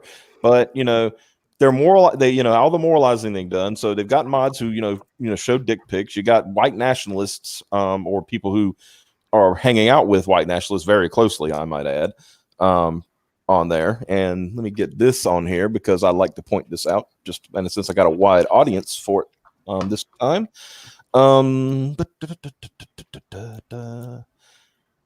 it'll load up in a second. And yeah, it's gotta love this technology.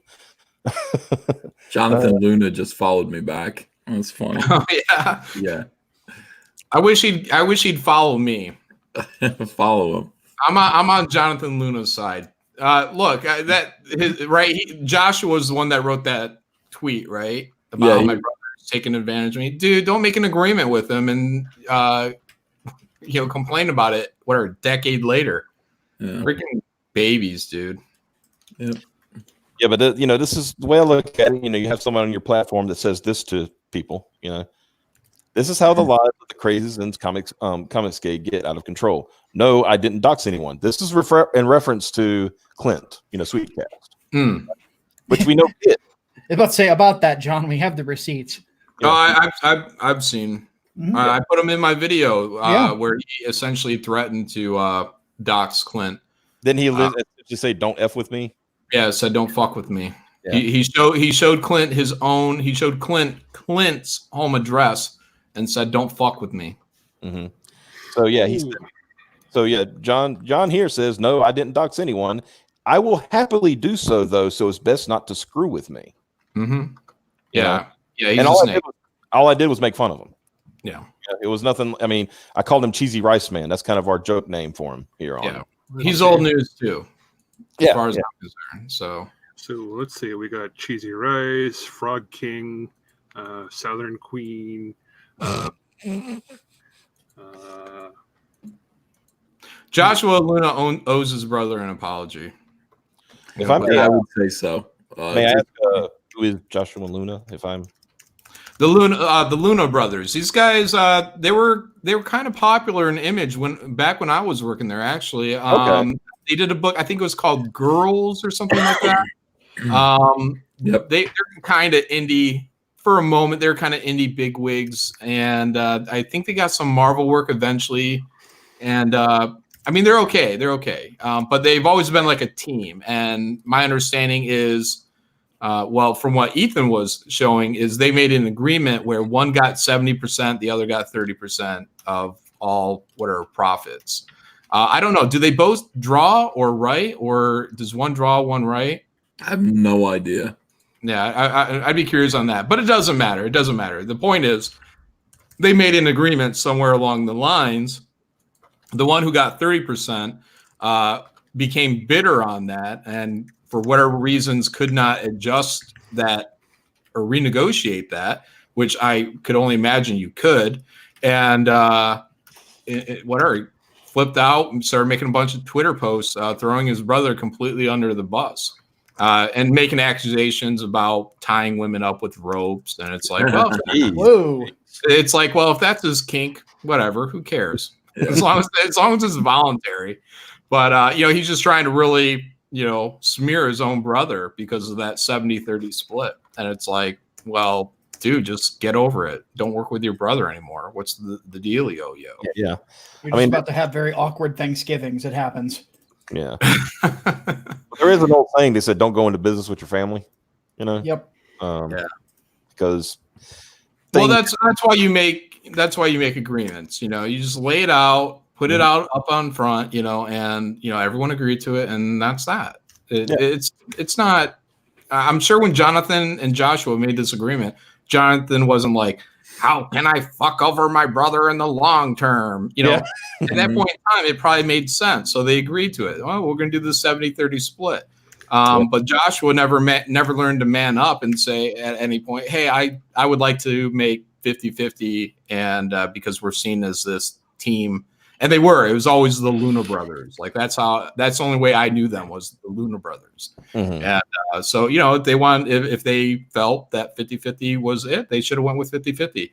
But Jonathan didn't think that was the case, and he might be right. I mean, especially if he's the artist, if he's pulling the most of the work, then I'd be like, hey, I'm gonna get most of the profit. So yeah, that's like Ethan, you said you never punched your brother. That's not true. I said I never would punch, and not Noah. Noah's 10 years younger than me. He was a little guy when I left the house. I never punched Noah. My brother Josiah, though, he was just a year and a half younger than me. And one of the regrets I have of my life is I beat the living shit out of him one time when he challenged me. I have 4 brothers, and there were dogs in the house. I mean, we're just like barking at each other. And he said something. He's like, I could beat your ass. You know it. And it pissed me off so bad. I was 18 years old. He was like 16 and a half. And I beat him senseless. Like I beat him into the ground. And my dad walked into the room. He's like, that's your brother. My brother's on the ground, like his face all bruised. And I felt awful, dude. I felt so awful. But you know what he said to me? He got up and he said, that was the best lesson. Like much later, he said, that was a lesson I needed to be taught, Yeah. So, Yeah. Sometimes people have, skewed reality, and that's a reality check, right?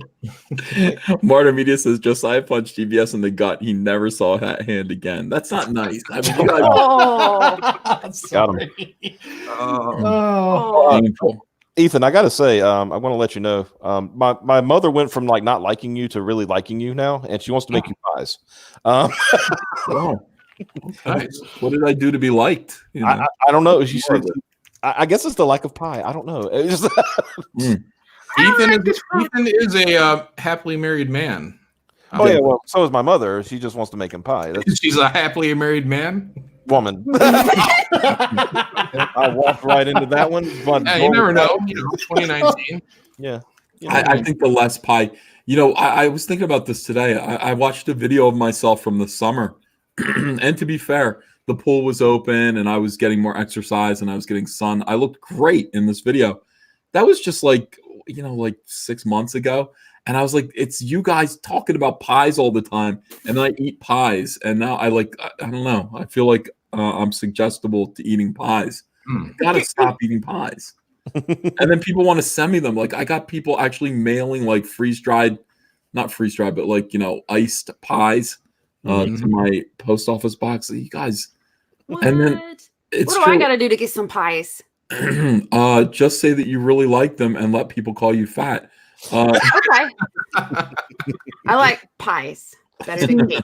See, Ethan, this is why I define more of my thing on like stuff that I hate. So my thing is like I hate Japanese waifu bullshit anime. Yeah. So people always want to torture me with that instead, and I could just get fat of my own volition, which isn't hard. Yeah, people are saying that I'm blaming my pie addiction on others. Well, I mean, I am. I do blame everyone else but me. That's what it's fault but mine. Yeah, going through the steps. You're going through denial. It's fine. That's how it works. Actually, more than pie, I really like aged whiskey. So just send me a bunch of that. Yeah, you gotta get a PO box. You get a PO box set up. Yeah, and then I can blame my alcoholism on somebody else. Y'all are the reason I drink. Yes. The neatest thing I found about like artificially aging stuff is that all you need is like one of those ultrasonic jewelry cleaners, and some wood chips, and then you put your liquid into a bottle, and then you put the wood chips in with the mixture, and then you just put it in the ultrasonic cleaner, and it will actually artificially age your drinks. See, this is why I keep this mic around, because yeah, he's like an encyclopedic knowledge of things that we didn't think we knew, but now we do. Yeah. Just reading the chat here. Yeah, people found Mandy in the chat. They're all, hey Mandy, waifu pillow, love you long time. I think that's for Micah. There was something about Micah. Raptro said your favorite. Oh yeah, here it is. Breaking news: Micah Curtis's favorite anime is. Oh no! Don't. Oh no! Don't. That was horrifying. Oh no! I heard you had to watch something on your stream the other night to. Yeah. So this is where I made a mistake. So I actually had because my podcast partner can be evil. I won't lie. He is. I agree.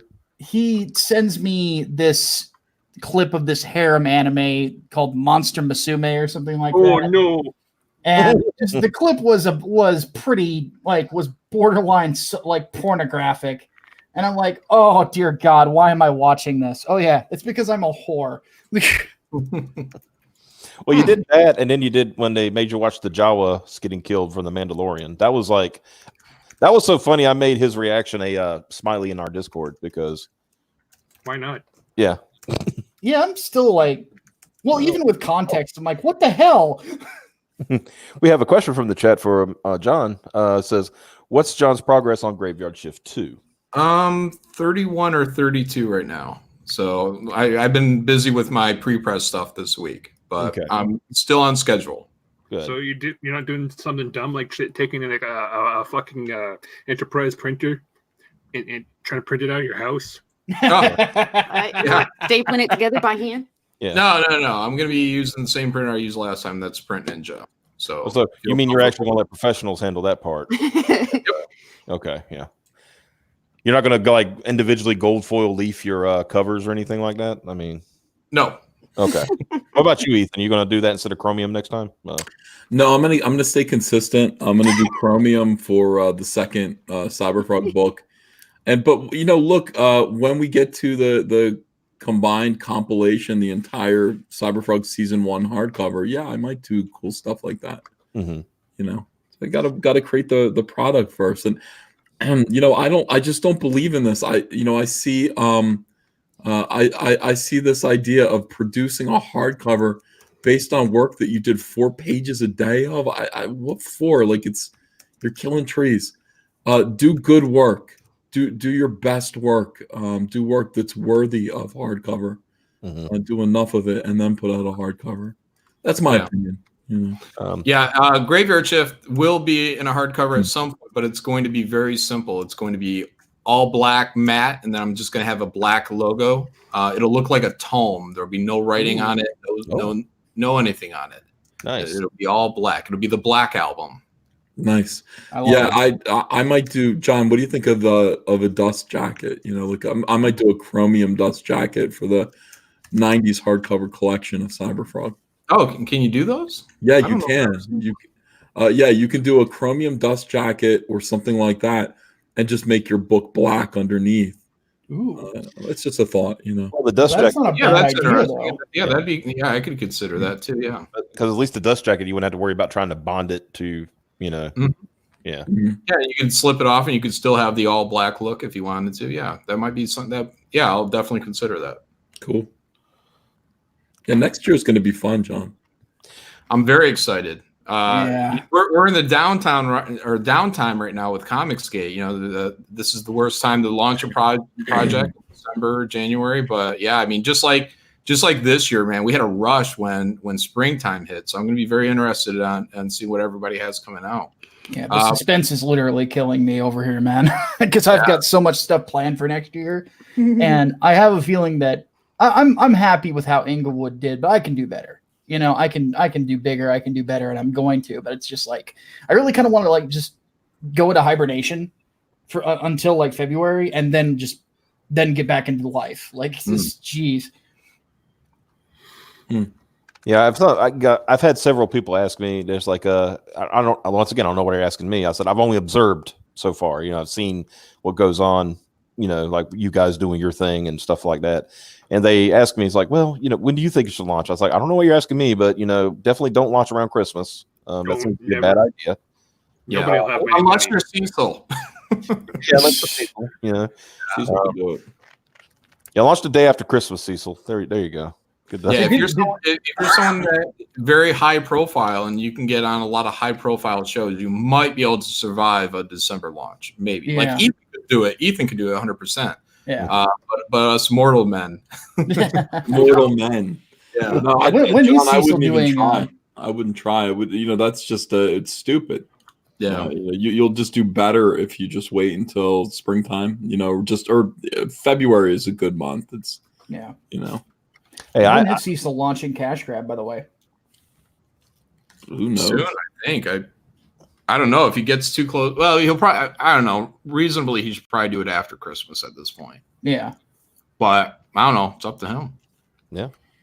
What was I going to say? I was going to say something about it. Oh yeah, I mean, of course, there's tax time. That's the big time to try to, because trust me, I know. I actually did taxes for about 3 years, and man, people during tax time, it's like mini Christmas for those folks. You know, it's like after they claim their 10 kids that are not actually theirs. You know, it's Christmas for adults. It's like, I'm taking care of this youngin'. Well, is it yours? Well, not really. See, ma'am, this is what we call tax fraud. I don't think you need to do this. Is your name Yoshi, ma'am? But yeah, I think we can talk about it a little bit.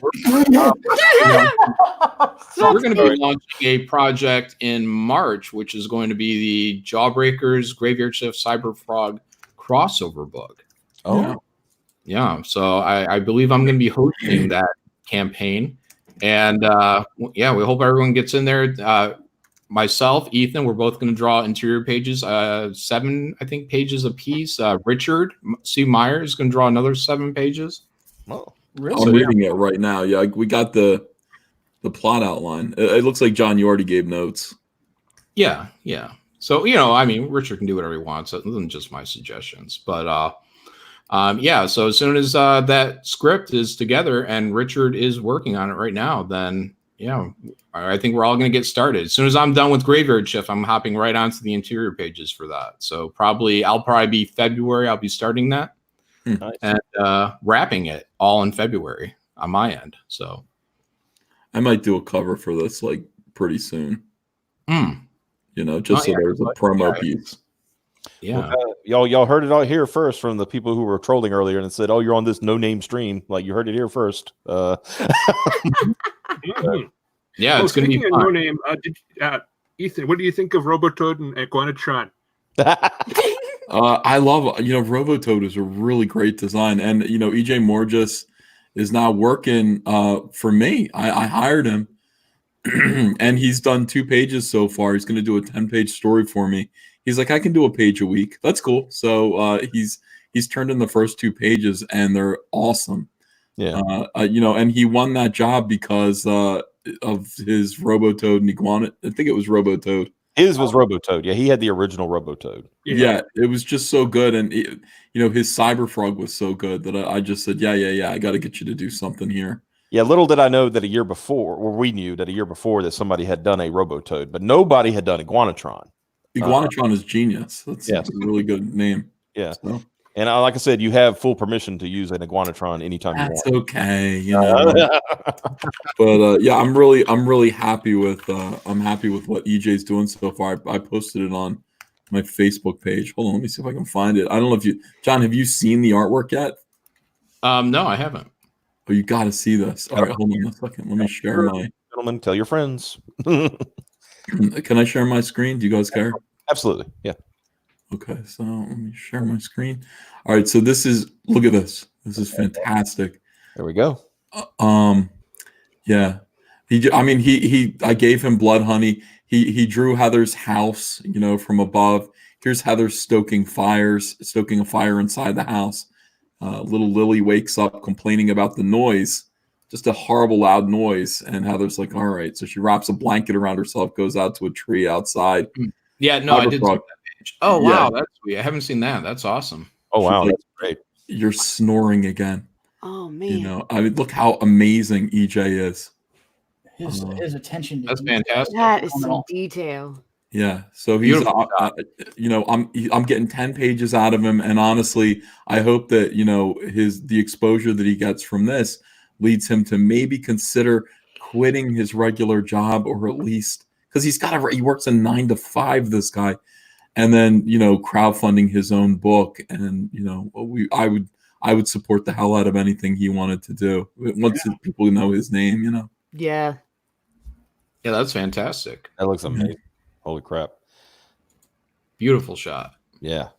I was talking to some folks last night.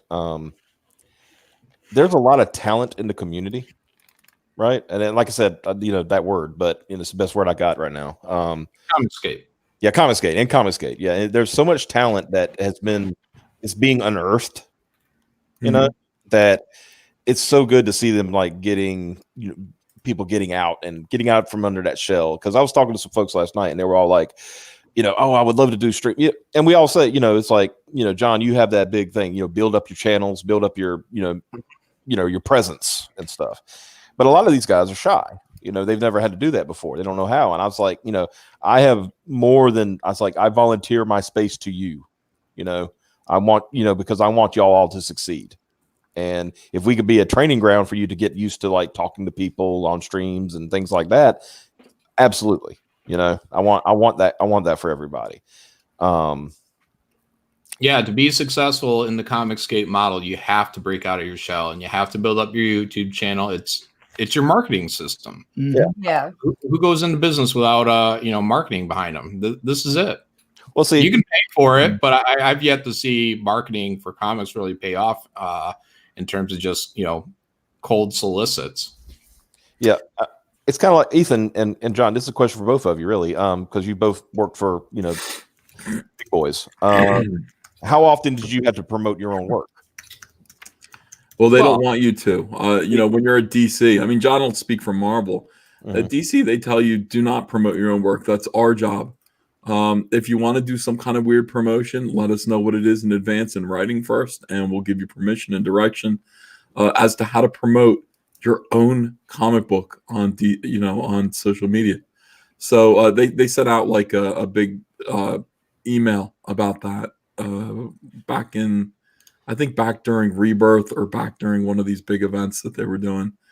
It was awful. It's just like, it's our job to promote it. Please don't. So, people, we're not incentivized to promote our own work when you're working for someone else anyway. Yeah, outside of sharing an occasional image on social media, there was, you have to be careful because, the editors, you don't know what they're going to want you to share or what not to share. So, you're going to share something dull. Here's a panel I'm working on. But with Comicsgate, I mean, we show people full pages. I mean, Ethan has drawn the book pretty much live on stream. So, there's a lot more freedom here in terms of how we can market our own artwork to people. Yep. Ethan drew all 16 pages of Cyberfrog on stream. That was sorry, I just weirdos. Yeah. Yeah.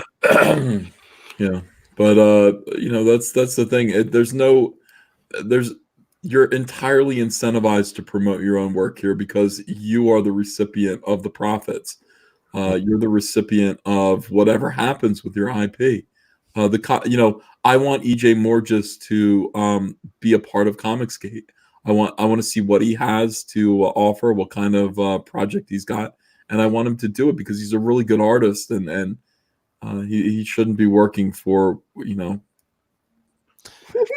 eyebrows, Jon Malin. Yeah, they're there. They're blind. Faint, just a little faint. Yeah.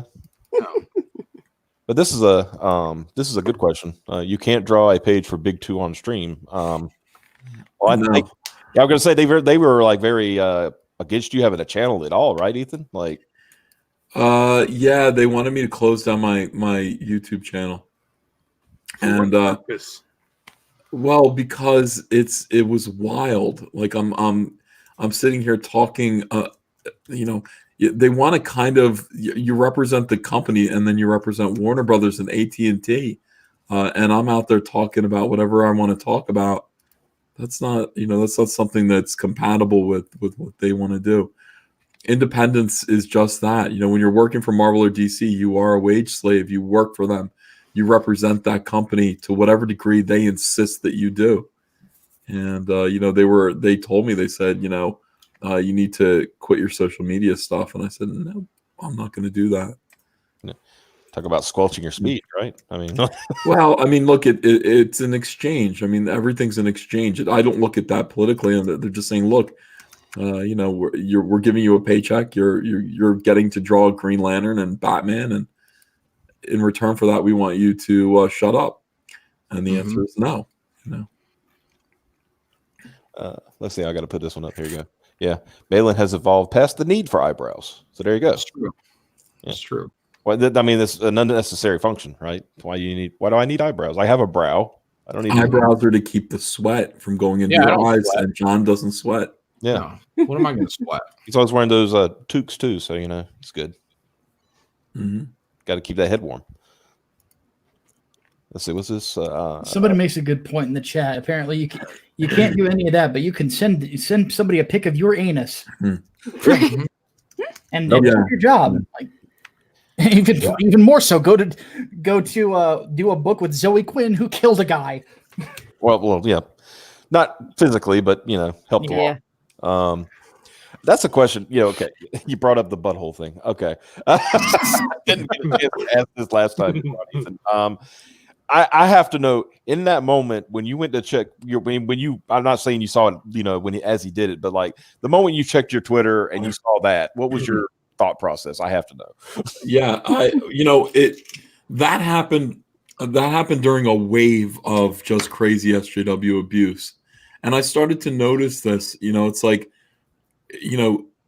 it's almost like it's coordinated. They all decide to attack and go in on you all at once, and that still is the case. Yeah. And that goes on for 2 weeks, and then it subsides for a month, and you get like a month apiece. I was right in the middle of one of the worst SJW swarms that I think I'd ever endured. And I'm on Twitter, and I just click it, and like, here's Robbie Rodriguez, like the creator of like Gwenpool or one of these characters. And he's sending me a picture of his anus, and he's saying, "I'm a big fan, Ethan," or something. I can't remember what it even said, but it said something sarcastically nice. Yeah. And there were like 2 shots of his asshole. And I remember just being like, closing it real quick and feeling like, this is serious, like feeling like, fuck, like this is what I get, this is what I'm going to get, like, for fucking with these people. This is the kind of disrespect and abuse that I can expect from now on. And it was more like I was embarrassed of it, you know what I mean, than angry about it. It took a while for me to get kind of angry about it and annoyed. And meanwhile, I had people like, you could sue DC for this. No, you can't. You can't sue DC for this, but you can get pissed off.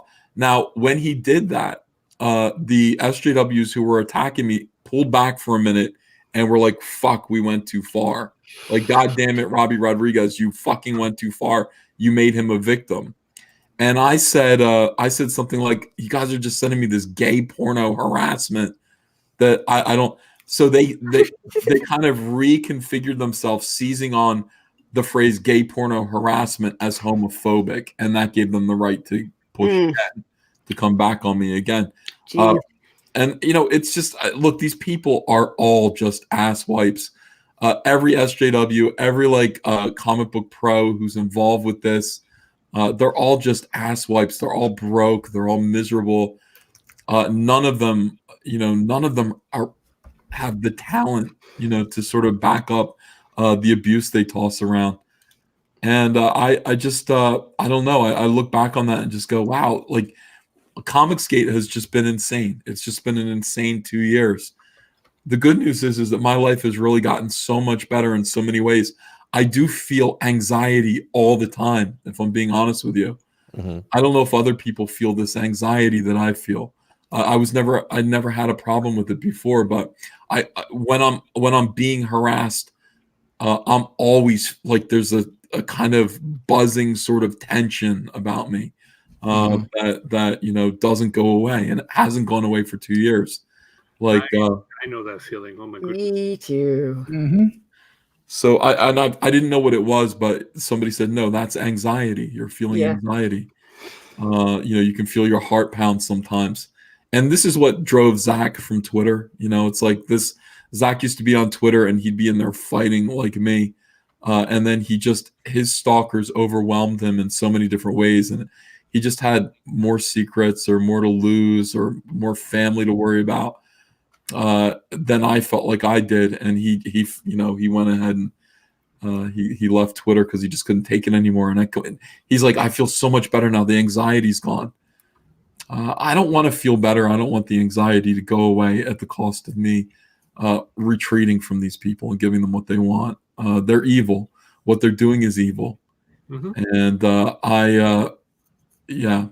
I will not back off. Sweetcast is like, he's just starting to get that anxiety. Yeah. Mm-hmm.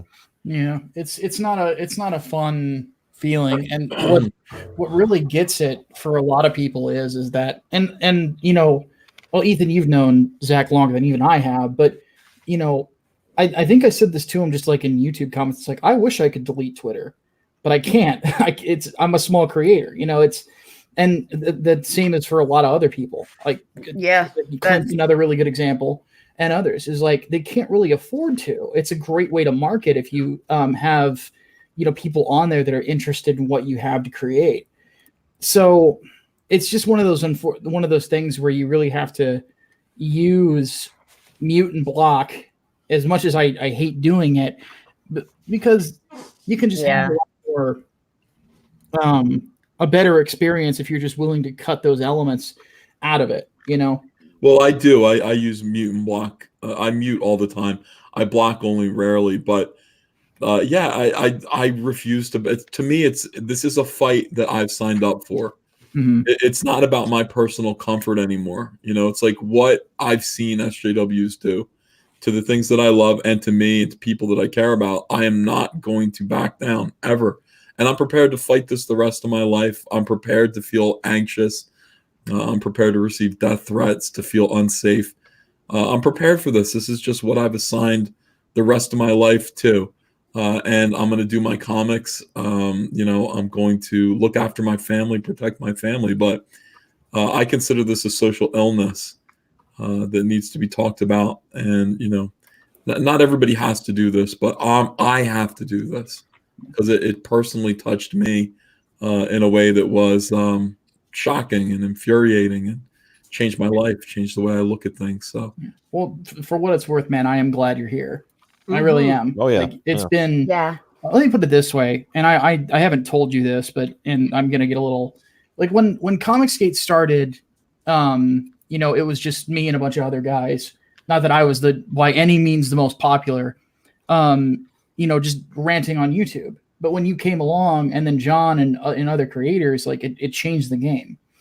You know, and it's something that needed to be changed. And there's been a lot more good, I think, that has come out of Comicsgate than a lot of people will give it credit for. You can talk about, you know, the drama and all this other stuff, but you know, at the end of the day, you not only have you brought really good entertainment to people, and John, you as well, but you've also enabled other people to, you know, you've opened up a market basically to let people who are new to this come in and start possibly a brand new career.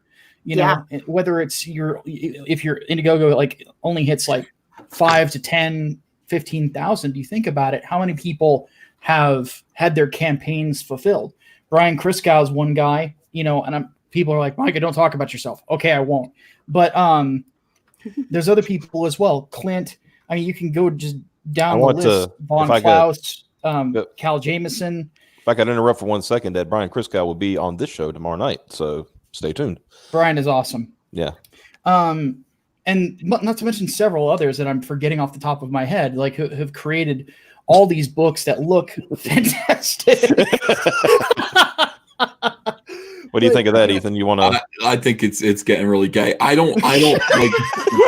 I'm just saying thank you is basically. Yeah. No, I appreciate the thank you. I appreciate a thank you much more than a kick in the balls, which is what I mostly get from other comic skaters. But I hope so. Like all I want is for this thing to be sustainable. I'm pretty sure I can keep doing this for myself as long as I want to, because my art is really, really good and my writing's getting better. And Cyberfuck's just a great character.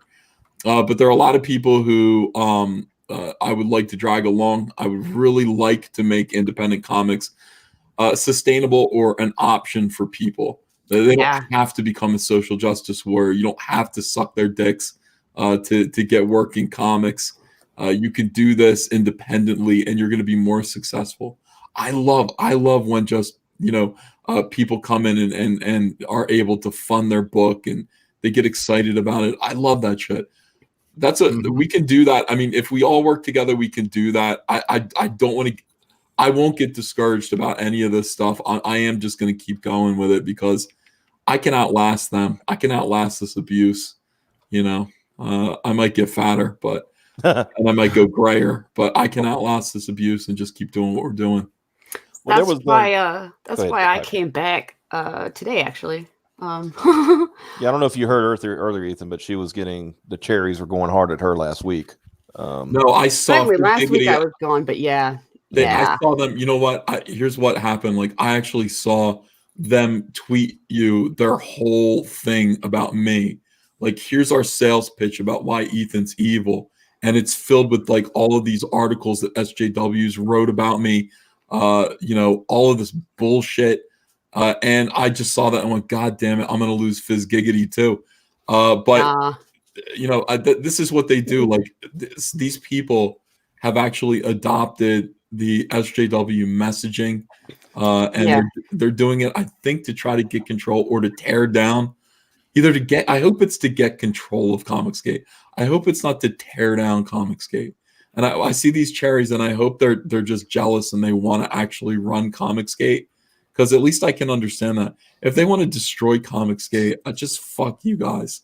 We're not going down. We're just going to keep going. We're going to keep getting bigger and stronger. I understand you want to be a piece of this, but you're invited to be a piece of this. You're invited. Tim Lim, the sainted Tim Lim, said early on when we were still friendly, he said Comicsgate is like it's like a 4-lane highway. Everybody stay in their own lane, even if we disagree. Some of us are going in the same direction, but we're just in different lanes. Yeah. And as long as we don't crash into each other and cross over, we should be fine. I 100% agree with that to this day, and wish that were like the modus operandi. But at the same time, Comicsgaters are a lot of people who are in Comicsgate, and this is something that I have to deal with. It's like think about pity, think about mercy, understanding. All these people who are find themselves with Comicsgate have broken hearts for some reason or another. It's like they were mistreated by this industry. Mm-hmm. And who was it that said, comic books will break your heart? I think that was Jack Kirby. Jack Kirby, yeah. It's true, and so we're dealing with a lot of people who feel left out, who feel brokenhearted over their hobby. You got to be kind to some degree. Well, see, that was their problem. Is sure they were giving me all that stuff about you, but they came at me insulting me first. And then them showing me all that stuff was to justify them being assholes to me. I'm like, it's too late. You did it. Yeah. You did it wrong. Like, that's not how you get people on your side. You kind of broke. You broke the mold there. You did it wrong. You made my first impression of you calling me war campaigns fluffer and crap like that. Oh, for God's sake! Because I retweeted a guy. She retweeted he's totally not Joe Froggo. Definitely not that guy, because he's not allowed on Twitter anymore. But yeah, El Froggo. Yeah, and they went after me for a week, and then as soon as it started to die down, Pope, I guess, started it back up. Yeah, mm-hmm. And it went on for another week. So then I left, and during the time I left, I realized no, because for one, my Twitter is my biggest audience right now. But two, the whole reason I was excited about Comicsgate wasn't all this, drama bullshit. It was that I had always wanted to get in comics, but not work for like the big two or anything. And I had no idea how in the world to do that. And then Comicsgate happened, and I have learned so much through other people. Mm-hmm. Being friends with them and helping them with their campaigns, I have learned so much. And I'm like, that's why I liked my Twitter. That's why I was there. I'm just going to have to suck it up and start blocking some people, I guess.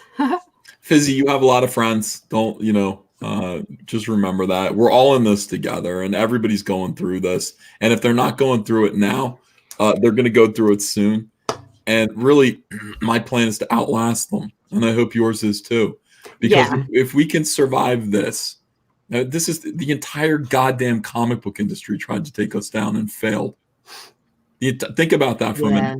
The entire goddamn comic book industry tried to crush us, and they had the resources to do it, and they failed, and we're still standing. And so from Joe Quesada all the way down. Amazing. Mm-hmm. Yeah. We withstood that. We can withstand anything. And if we survive this in 2 years, 3 years, we are going to be a significant force to be reckoned with. And you can either join us and be a part of this and actually help it grow, or you can fight against it and fail. just like people much bigger dogs did and failed. You can join that, or you can join us and be a part of something that's gonna last and that's gonna actually change and sustain comics. Yeah, and I definitely want to be there, and that's why I came back. I had a week of not having a Twitter account to really sort my thoughts and whether or not I wanted the Twitter account, but that's where I've built an audience, is there originally, so I came back. I got a comment on this here. What Sweetcast is Malin asleep? No, Clint, you're not here to put him asleep. So, damn me without my sound effects. I'm pro theme for Sweetcast though. I like this theme. I like it. Yeah, he's got me beat. That's for sure. I just use Geese Howard's theme from King of Fighters, but awesome. I'm lame like that. Well, hey, don't feel bad. I use the vampire killer from Castlevania, so it's okay. Yeah. But no, Clint. The joke is, like, I always mess with Clint because he came on channel one time and he was promoting Downcast, and I told him, I said, brother, I love you. You got good content, but man, you are so soothing.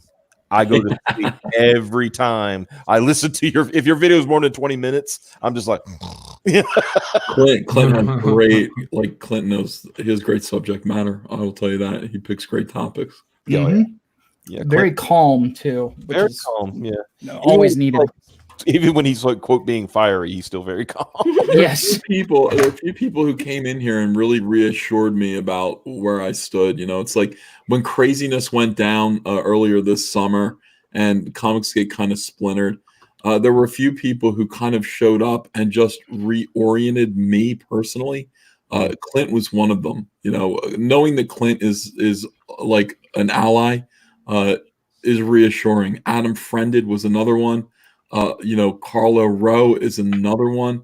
You know, there's so many Comicsgaters who just are so righteous and just say, yeah, we're doing the right thing. No matter how many Mike S. Millers betray us, Edwin's call us names. You can't. I mean, Edwin. You know, Adam Friended makes mincemeat of these people, and you know, I'm not that smart. I told Adam. Adam was like, you have mojo.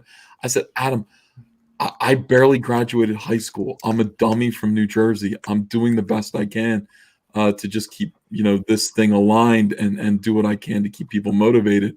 But I don't have the answers to everything, and that's why I need you. Sometimes I watch your videos, and I'm just like, yes, that's right. That's how I feel. It's really, really helpful. Von Klaus is another one, man. Von Klaus is on my side, so I feel pretty good.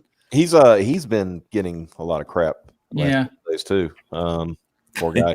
Yeah, they're you're being in Comicsgate, you're gonna get crap by default. Like that, you know, that's the message, is you're gonna get crap.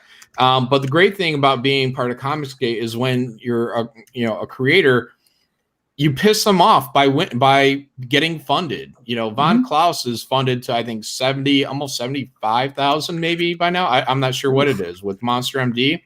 Yeah. Not only is he going to have a great Christmas this year, but the people who can't stand him because he's part of Comicsgate, they're just going to be embittered. You know, they can't help themselves from seething at the success of people within Comicsgate. So you know, that's the great thing about it, is we win by backing. So we're part of something. It means something to be a part of something. The people at Marvel, you know, if we were just out there, like Mike Miller, if he crowdfunds, you know, something, you know, next year, no one's really going to care. He's not even Comicsgate. But if he is Comicsgate, that means something. And that means something to the people at Marvel, at DC, the people who want to see this whole thing fall apart. Yeah. We're the bad boys of the industry. That's it. And gals. We're punk. Yeah. Punk. Yeah. Just want to point, Mortal V says reorient EVS by telling him the scale he's on is off by 50 pounds. That's reassuring. Oh, you mean the other way? Yeah. I think we can all agree with this. Ethan, I need my frog book so I can do my SJW Skeletor review of it. I've had months of planning. Yeah. Everything's on its way. I mean, I spent all day signing today. I spent all day Friday. Friday, we shipped out 3,200 copies of Cyberfrog. We completely fulfilled the Salamandroid campaign. And then Team Up, I think, finished up today. A bunch of the $100 sketch covers went out today. And then we're going to finish up everything this week. And then everything from Blood Honey is going out this week. We're going to make sure people have their books by Christmas. Nice. It's going to be great. Now, are you still going to be doing like another campaign to sell off like extra ash cans and stuff like that? You bet. But I don't feel good doing that until the original backers have their books. And once the original backers have their books, then, I will go ahead and we'll sell off copies of the new Cyberfrog 1998 Diary of Heather Swain ash can to people who missed it. It's supplemental to Blood Honey. It adds another dimension to the reading experience. So I really think everybody should have a chance to buy it. They just didn't realize what it was before. So yeah, I'm in that crowd admittedly, so I'll be buying a copy. Oh, thank you, pal. My pleasure, man. I got the ash can. That's why I've been waiting for my frog book so long. Oh yeah. Well, Optimus, when you get it, let me know, because I think it'll probably be tomorrow that you get it. Yeah, I'm figuring. I'm considering North Carolina mail system. We say tomorrow. I'm going to go and say Thursday. Just it's Christmas. Who fucking knows? But yeah, no kidding. I think I'm going to start seeing people on Twitter tomorrow. With the stuff from Friday. And I'm kind of glad too, because a lot of people reviewed, done reviews on it. I want to do a review on it, but I really want to do it with the ash can included, because it gives me more of the story. And I'm a sucker for more story. So I got to address this. Just Jake Foley said, I thought Smiller said he was quitting comics. I've not heard that. What I have looked, from all the research I did for the video that may or may not exist, is that I know he's trying to find, quote, new audiences. And by doing that, he has broken the rules of Reddit, and he has been banned from the major comic book and indie comic Reddit because he was they're ridiculous. The Reddit mods. Yes, they are. They got a ratio thing, right? You got to, I think it's like 80% post, 20% promotion, right?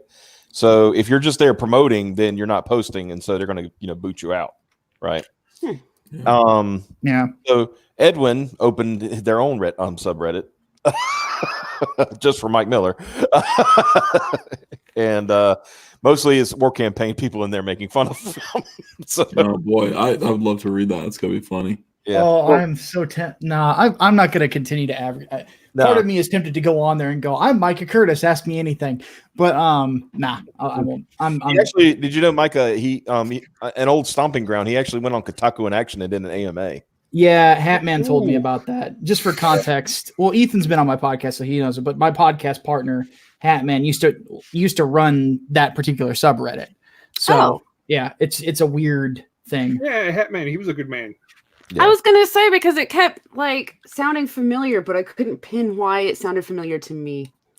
And it was funny, anytime a question about you came up, Ethan, it was he tried to sidestep it, so because I don't think he knew in that setting he could get away with just saying, "Oh, Ethan's a jerk," Ethan's a this and that. The other. I saw Mike talking about me on his subreddit, and he didn't spare any words. Mike went ahead and said whatever he wanted to say about me. He said that Comicsgate had turned into my cult, and therefore it wasn't the values that Mike personally believed in.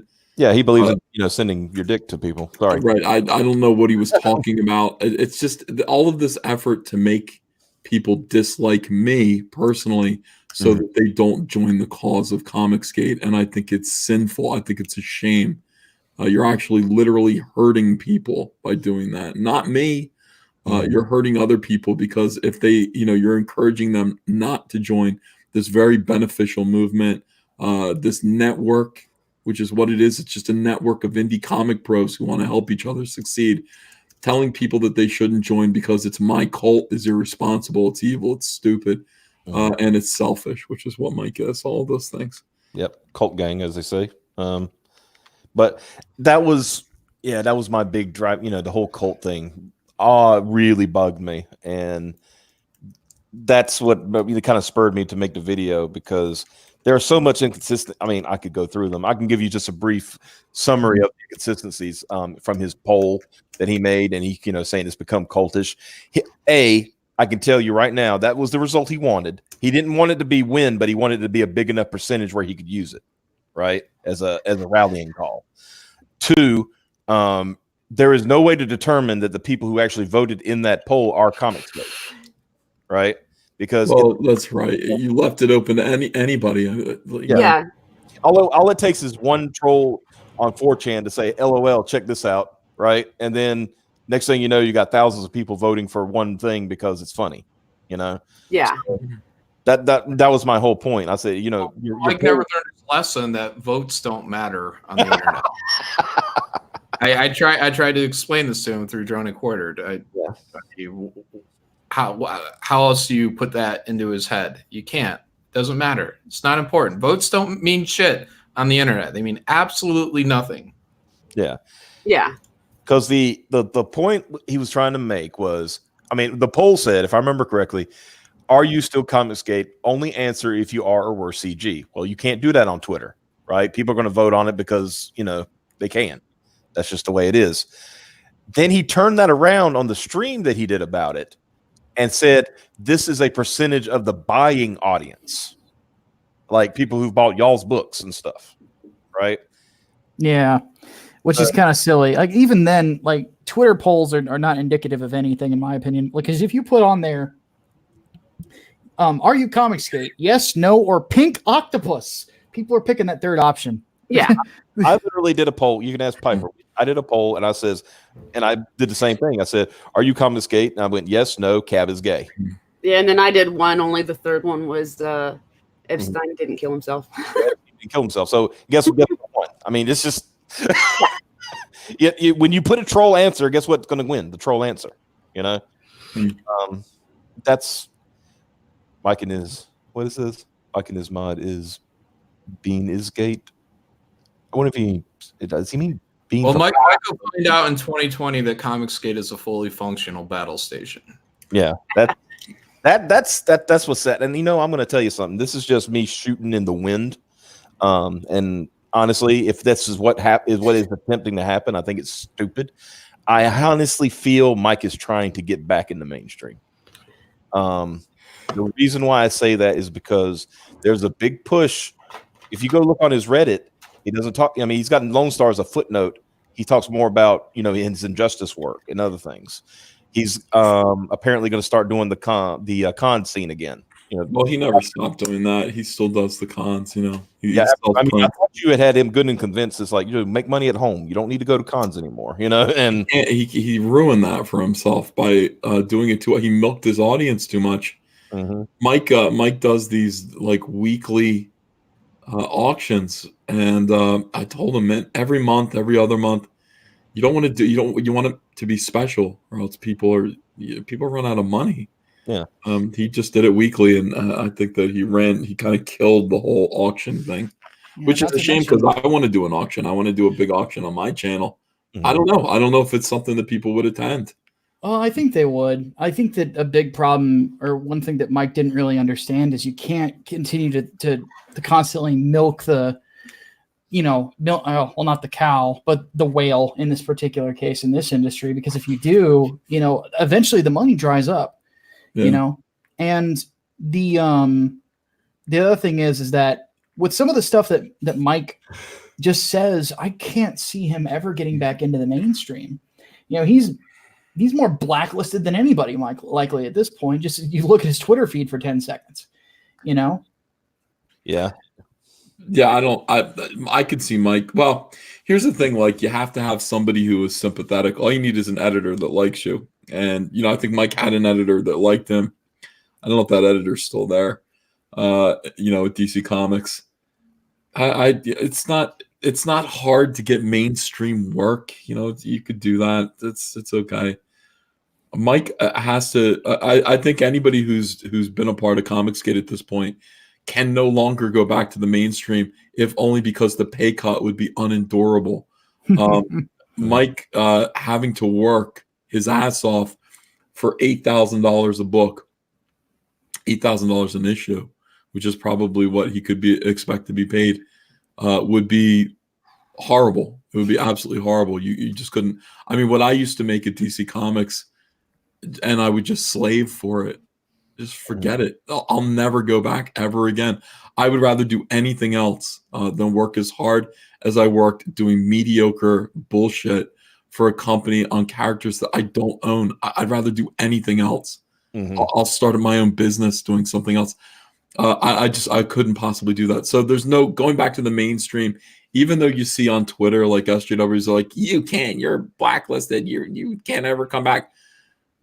Honestly and sincerely, they can't afford us anymore. Sean Gordon Murphy said, look, I can't work for DC like that often. They can't afford me. I'm used to making way more money than that. So that's true for Mike too, I think. Yeah. When is that Sean Gordon Murphy book coming out? I don't know. The crowdfund.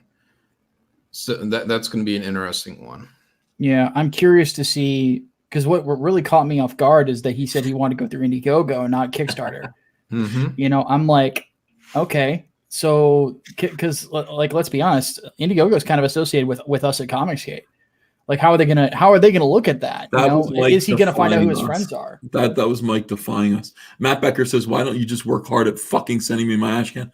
It's on its way, Matt. You gotta believe me. It's on its way. Yeah, that was Mike defying Comicsgate, like trying to undo everything that I said. Oh, Kickstarter not wanting to work with Comicsgate is a lie. When he wanted to go over there. Yeah, right. Yeah, that was just a lie that Ethan was telling. And then and belittling John while he was telling it, pretty much. Like, John, you don't laughing it off. Like, man. Yeah. John doesn't like him. Like, and then, John has to once again explain the situation that I think should be, if there's a Comicsgate lore, that would be the first chapter that, you guys, with, Richard's book, with Jawbreakers, were told to basically fuck off. Yeah. And then they told Miller to fuck off. And, one day they're going to tell someone like Bill Tucci to fuck off. It's fine until it's you. Yeah. So I mean that's kind of the takeaway. It's fine until it's you. So Kickstarter does not like conservative people on there. That's what kills me about that whole thing. I know we're picking on Mike a lot in this stream, but what kills me about this is Mike planned that very carefully. I'm going to go to Kickstarter, and if they accept me, then I will have proven that Comicsgate is full of shit about Kickstarter. And if they deny me, I'm going to be a victim who's going to run to the media and say that I'm being persecuted and excluded for my political views. And so it's a good idea for me to try to launch on Kickstarter. Plus, not only that, they're going to the other thing is they will actually give me my money, unlike Indiegogo, because I haven't fulfilled my other campaigns yet. That's the main thing. That's the reason to do it. But what's amazing about it is, they kicked Mike. They told Mike no. He went and he tried to use the victimization thing as promotion, and it didn't work. And you know what would have worked for Mike? Solidarity with his Comicsgate brothers. That's what would have worked for Mike. If Mike had just stayed as one with his friends who stood by him when he was causing trouble, we all answered for him. We stood by him. We took the brunt of his bullshit. If he had just stood by Jon Malin and your boy Zach and said, I'm not going to use Kickstarter because Kickstarter disgraced and embarrassed John and Zach. If he had just done that, he would have had a much better result. Yeah, not to mention, I know some of the people who, like in the conservative media that he went to. I've written for Christian Toto, and I wrote for one of Ben Shapiro's sites a couple of years ago, and they're trying to get that audience to give one solid fuck about anything that we do here in comic books is like getting blood from a stone.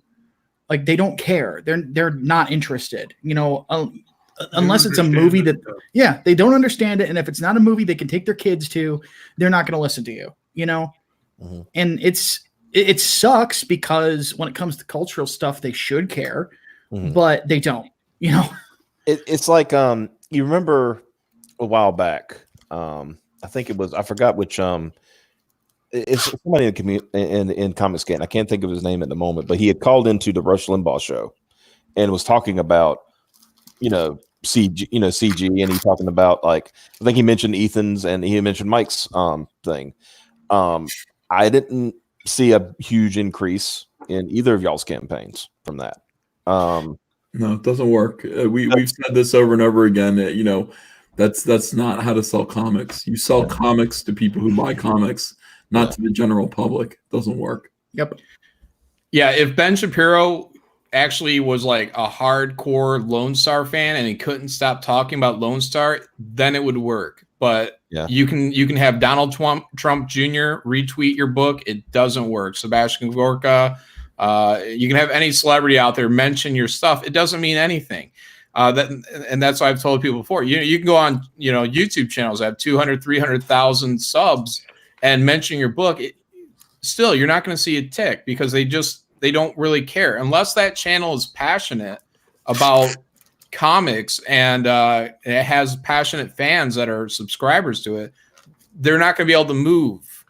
So you're a lot more effective within Comicsgate because almost everybody in here is a comic book fan.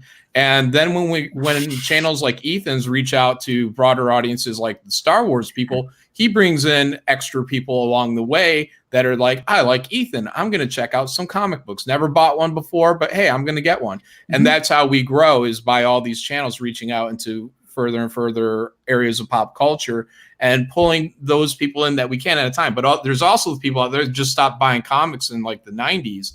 But maybe they discover Ethan, or maybe they discover one of our channels, and now they're coming back. So it's the comic fans we're after, but we also bring in general public people. But the general public people, I think, are coming in, at a much smaller increment. But we're going to pull in wherever we can pull in from.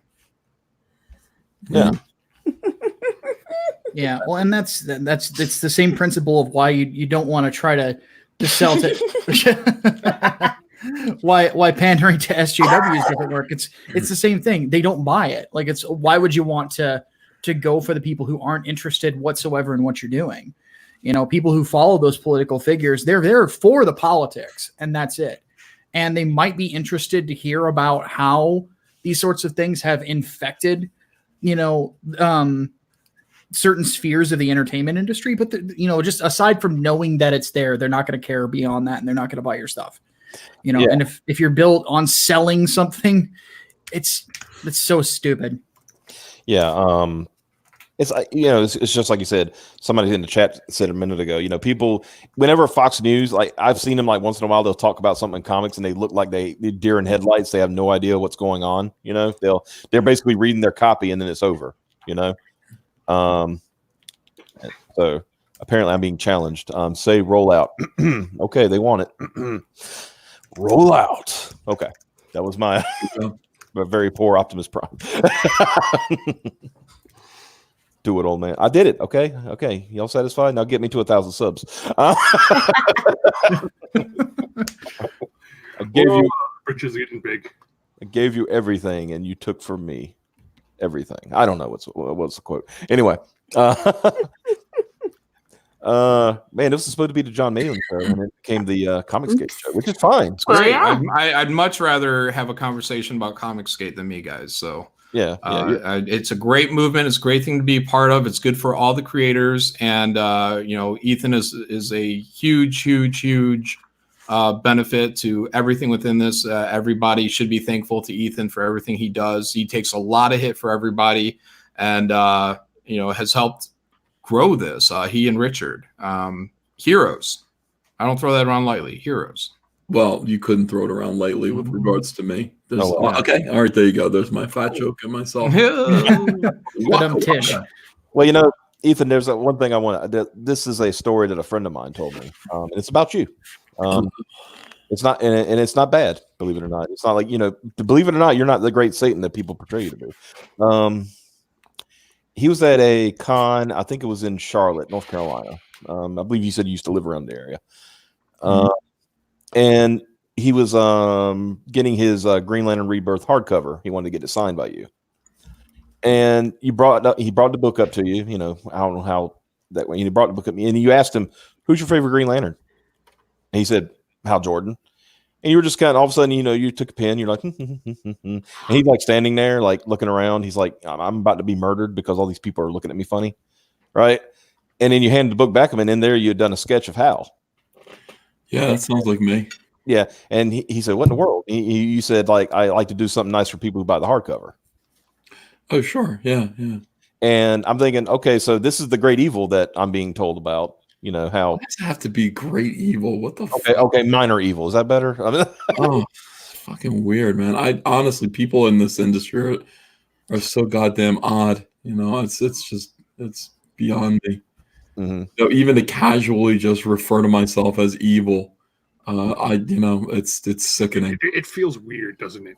Yeah. Nobody wants to even refer to themselves casually as evil, but we know what evil is, and it's just it never thinks that it's evil. I don't know what you're talking about. I walk around my apartment singing "Am I Evil" by Diamond Head all the time. Ask yourself the question. You're reassuring. That's kind of what you do to make sure. It's like, okay, I don't want to. Am I evil? Yes, I am. Well, see, that's what some people keep trying to convince me is you can't go against Ethan. You can't disagree with Ethan, or he'll send war campaign after you. And I'm like, I've gotten arguments with him on Twitter. Yeah, I was about to say, where's my Ethan? Where's my war campaign harassment for disagreeing with you on the Mandalorian publicly? Right? I was like, we've gotten into debates and stuff like that, and then we would leave it as agreeing to disagree or whatever we'd leave it as. But still, I was like, no, he did not call any war campaign. War campaign didn't care.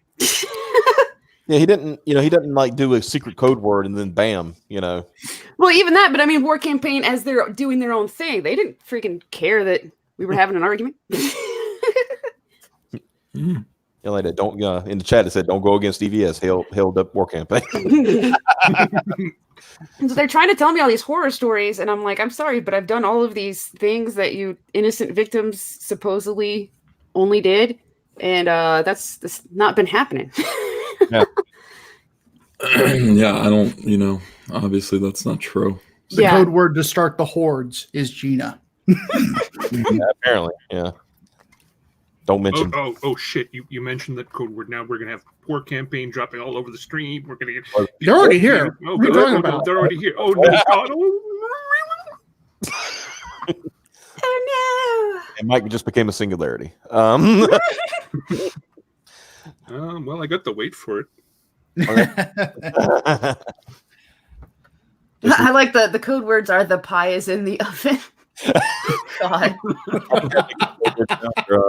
Ethan faked the moon landing.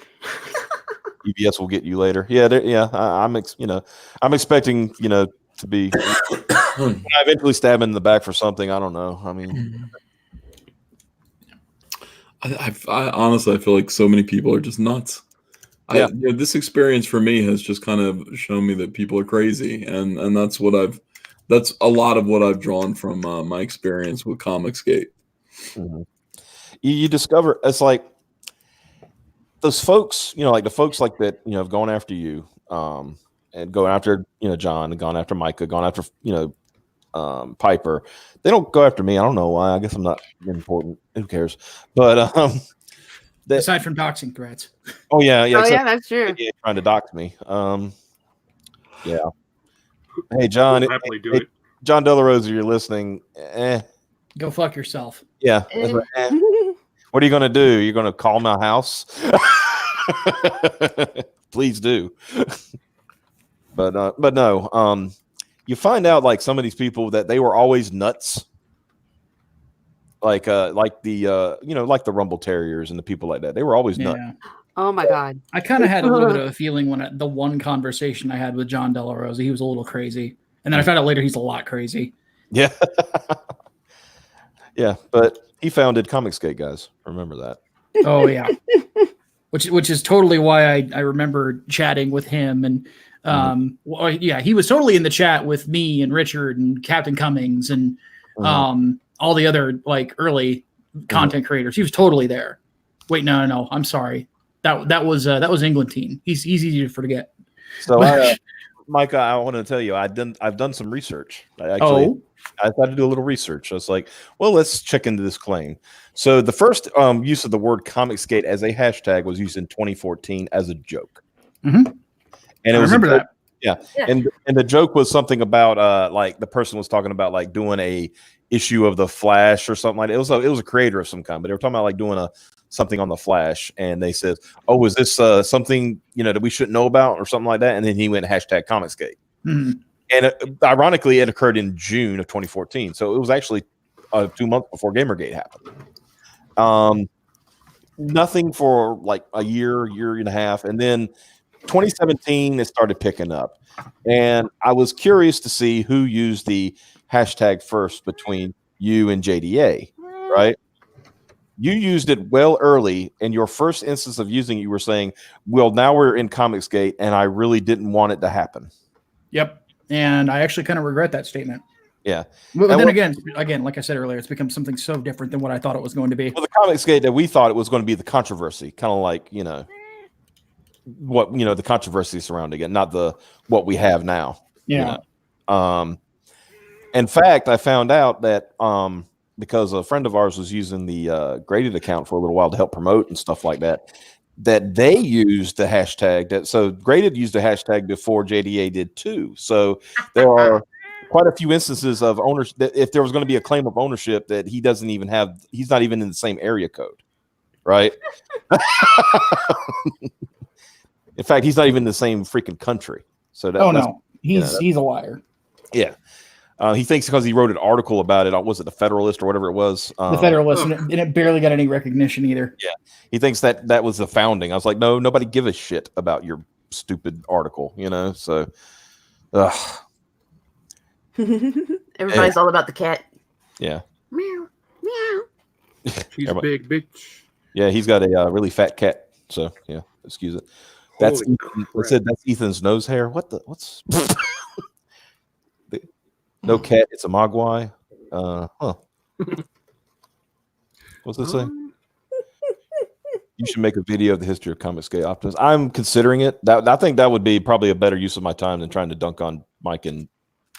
No, right now he's kind of dunked on himself. If you got a video ready to go, put it out, man. Yeah, just stop working on it and put it out. I can make my own. Just make an outro with what you got right now. Yeah, that's whatever. Oh my god, that's probably fair. I can just go. Send me some timestamps so I can see what all I've missed. Yeah, I can wrap it. Now, if I'm going to do that, I can focus. I'll probably just focus in on Mike to make it easier. Because if I try to do all three of them, I'll be here all year. So. Well, you got almost 1,000 subs now, so you need to give them content. It needs to be coming out all the time. Yeah. Last couple of weeks I've been doing better. I just need to do better than that, kind of thing. But I mean, honestly, you're gonna appreciate this because I kept saying, I just don't know, like making and editing videos. I just don't know if I got it. And then I was watching the Jack show one night, and Kelsey was talking about, I said, well, if Kelsey can do it. Yeah, Kelsey's really good. Yeah, he's on the ball. Yeah, he's funny too. Yeah, can you mute me? You can mute yourself. I'm trying to figure. Oh, there it is. Okay. Yeah. I will be right back. I just heard a kitten destroy something in the kitchen. Okay. I thought it was going to be your child again. Oh, it could be. I think it's a kitten, but it might be a kid. Could be both. Make a video dunking on all 17 of Piper's cars. Oh, Lord. Optimus, I appreciate you having me on. I'm going to dip out here. I'm going to get some work done. Yeah, I was just about to say that. And I'm going to finish this Twin Peaks video that I'm watching. Well, I was going to wrap it up anyway because, all right. Well, then I'll just stick around and clean up glass later. Okay. I got the box set for Twin Peaks, the whole collected edition. John, there's this. If you watch the whole thing, have you seen it before? I saw it when it was airing. Yeah. Okay. Yeah. There's this video. It's 5 hours long that really explains what it actually all means, and it's fucking phenomenal. It's really great. I'm about halfway through. What? Is it in the box set? No, it's on YouTube. This one guy gets into it, and he's like, "This is where and he goes with interviews and things like that with David Lynch, and then just shows you that this entire thing is like a metaphor. It's David Lynch condemning violence on television, and it's fucking. I mean, it's so brilliant, so inspiring. What's the video called? I'll send you a link to it because I can't remember the exact title, but I'll find it and link you. Yeah, I appreciate it. Cool, all right, brother. yeah, thanks for having us on, Optimus. Appreciate it. Absolutely. I thank y'all so much for coming on, and thank you, Ethan, for stream sniping us at first and then coming over here. Yeah. Really appreciate, guys. I really appreciate the subs. All you people in the chat, thank you so much for subbing and giving a like and everything. Micah, once again, thank you for popping in. Always a pleasure. Yes, sir. And I want to say, like I've been saying, man, Comicsgate is on a upward trajectory, not downward. Don't listen to the haters. They don't. Yeah, they've been saying we've been falling apart since day one. It's not going to last. It's not going to last, and it's only gotten stronger. Even after Mike Miller had a significantly more successful campaign in his second Lone Star than his first one. The moment he left Comicsgate after that one closed, he started saying, "Oh, it's dying, it's dying, it's dying." Yep. Oh my God! All lies. Gamergate all the time, all the time. It's dead. It's dying. It's blah blah blah blah. Yeah, who cares? And once again, like I said, Brian Christgau will be on the show tomorrow night. I hope he remembered. Check your DMs tomorrow night, buddy. We'll see you. We'll see you around the same time. So, yes, thank y'all so much, and we will see you all next time. Goodbye. Bye-bye.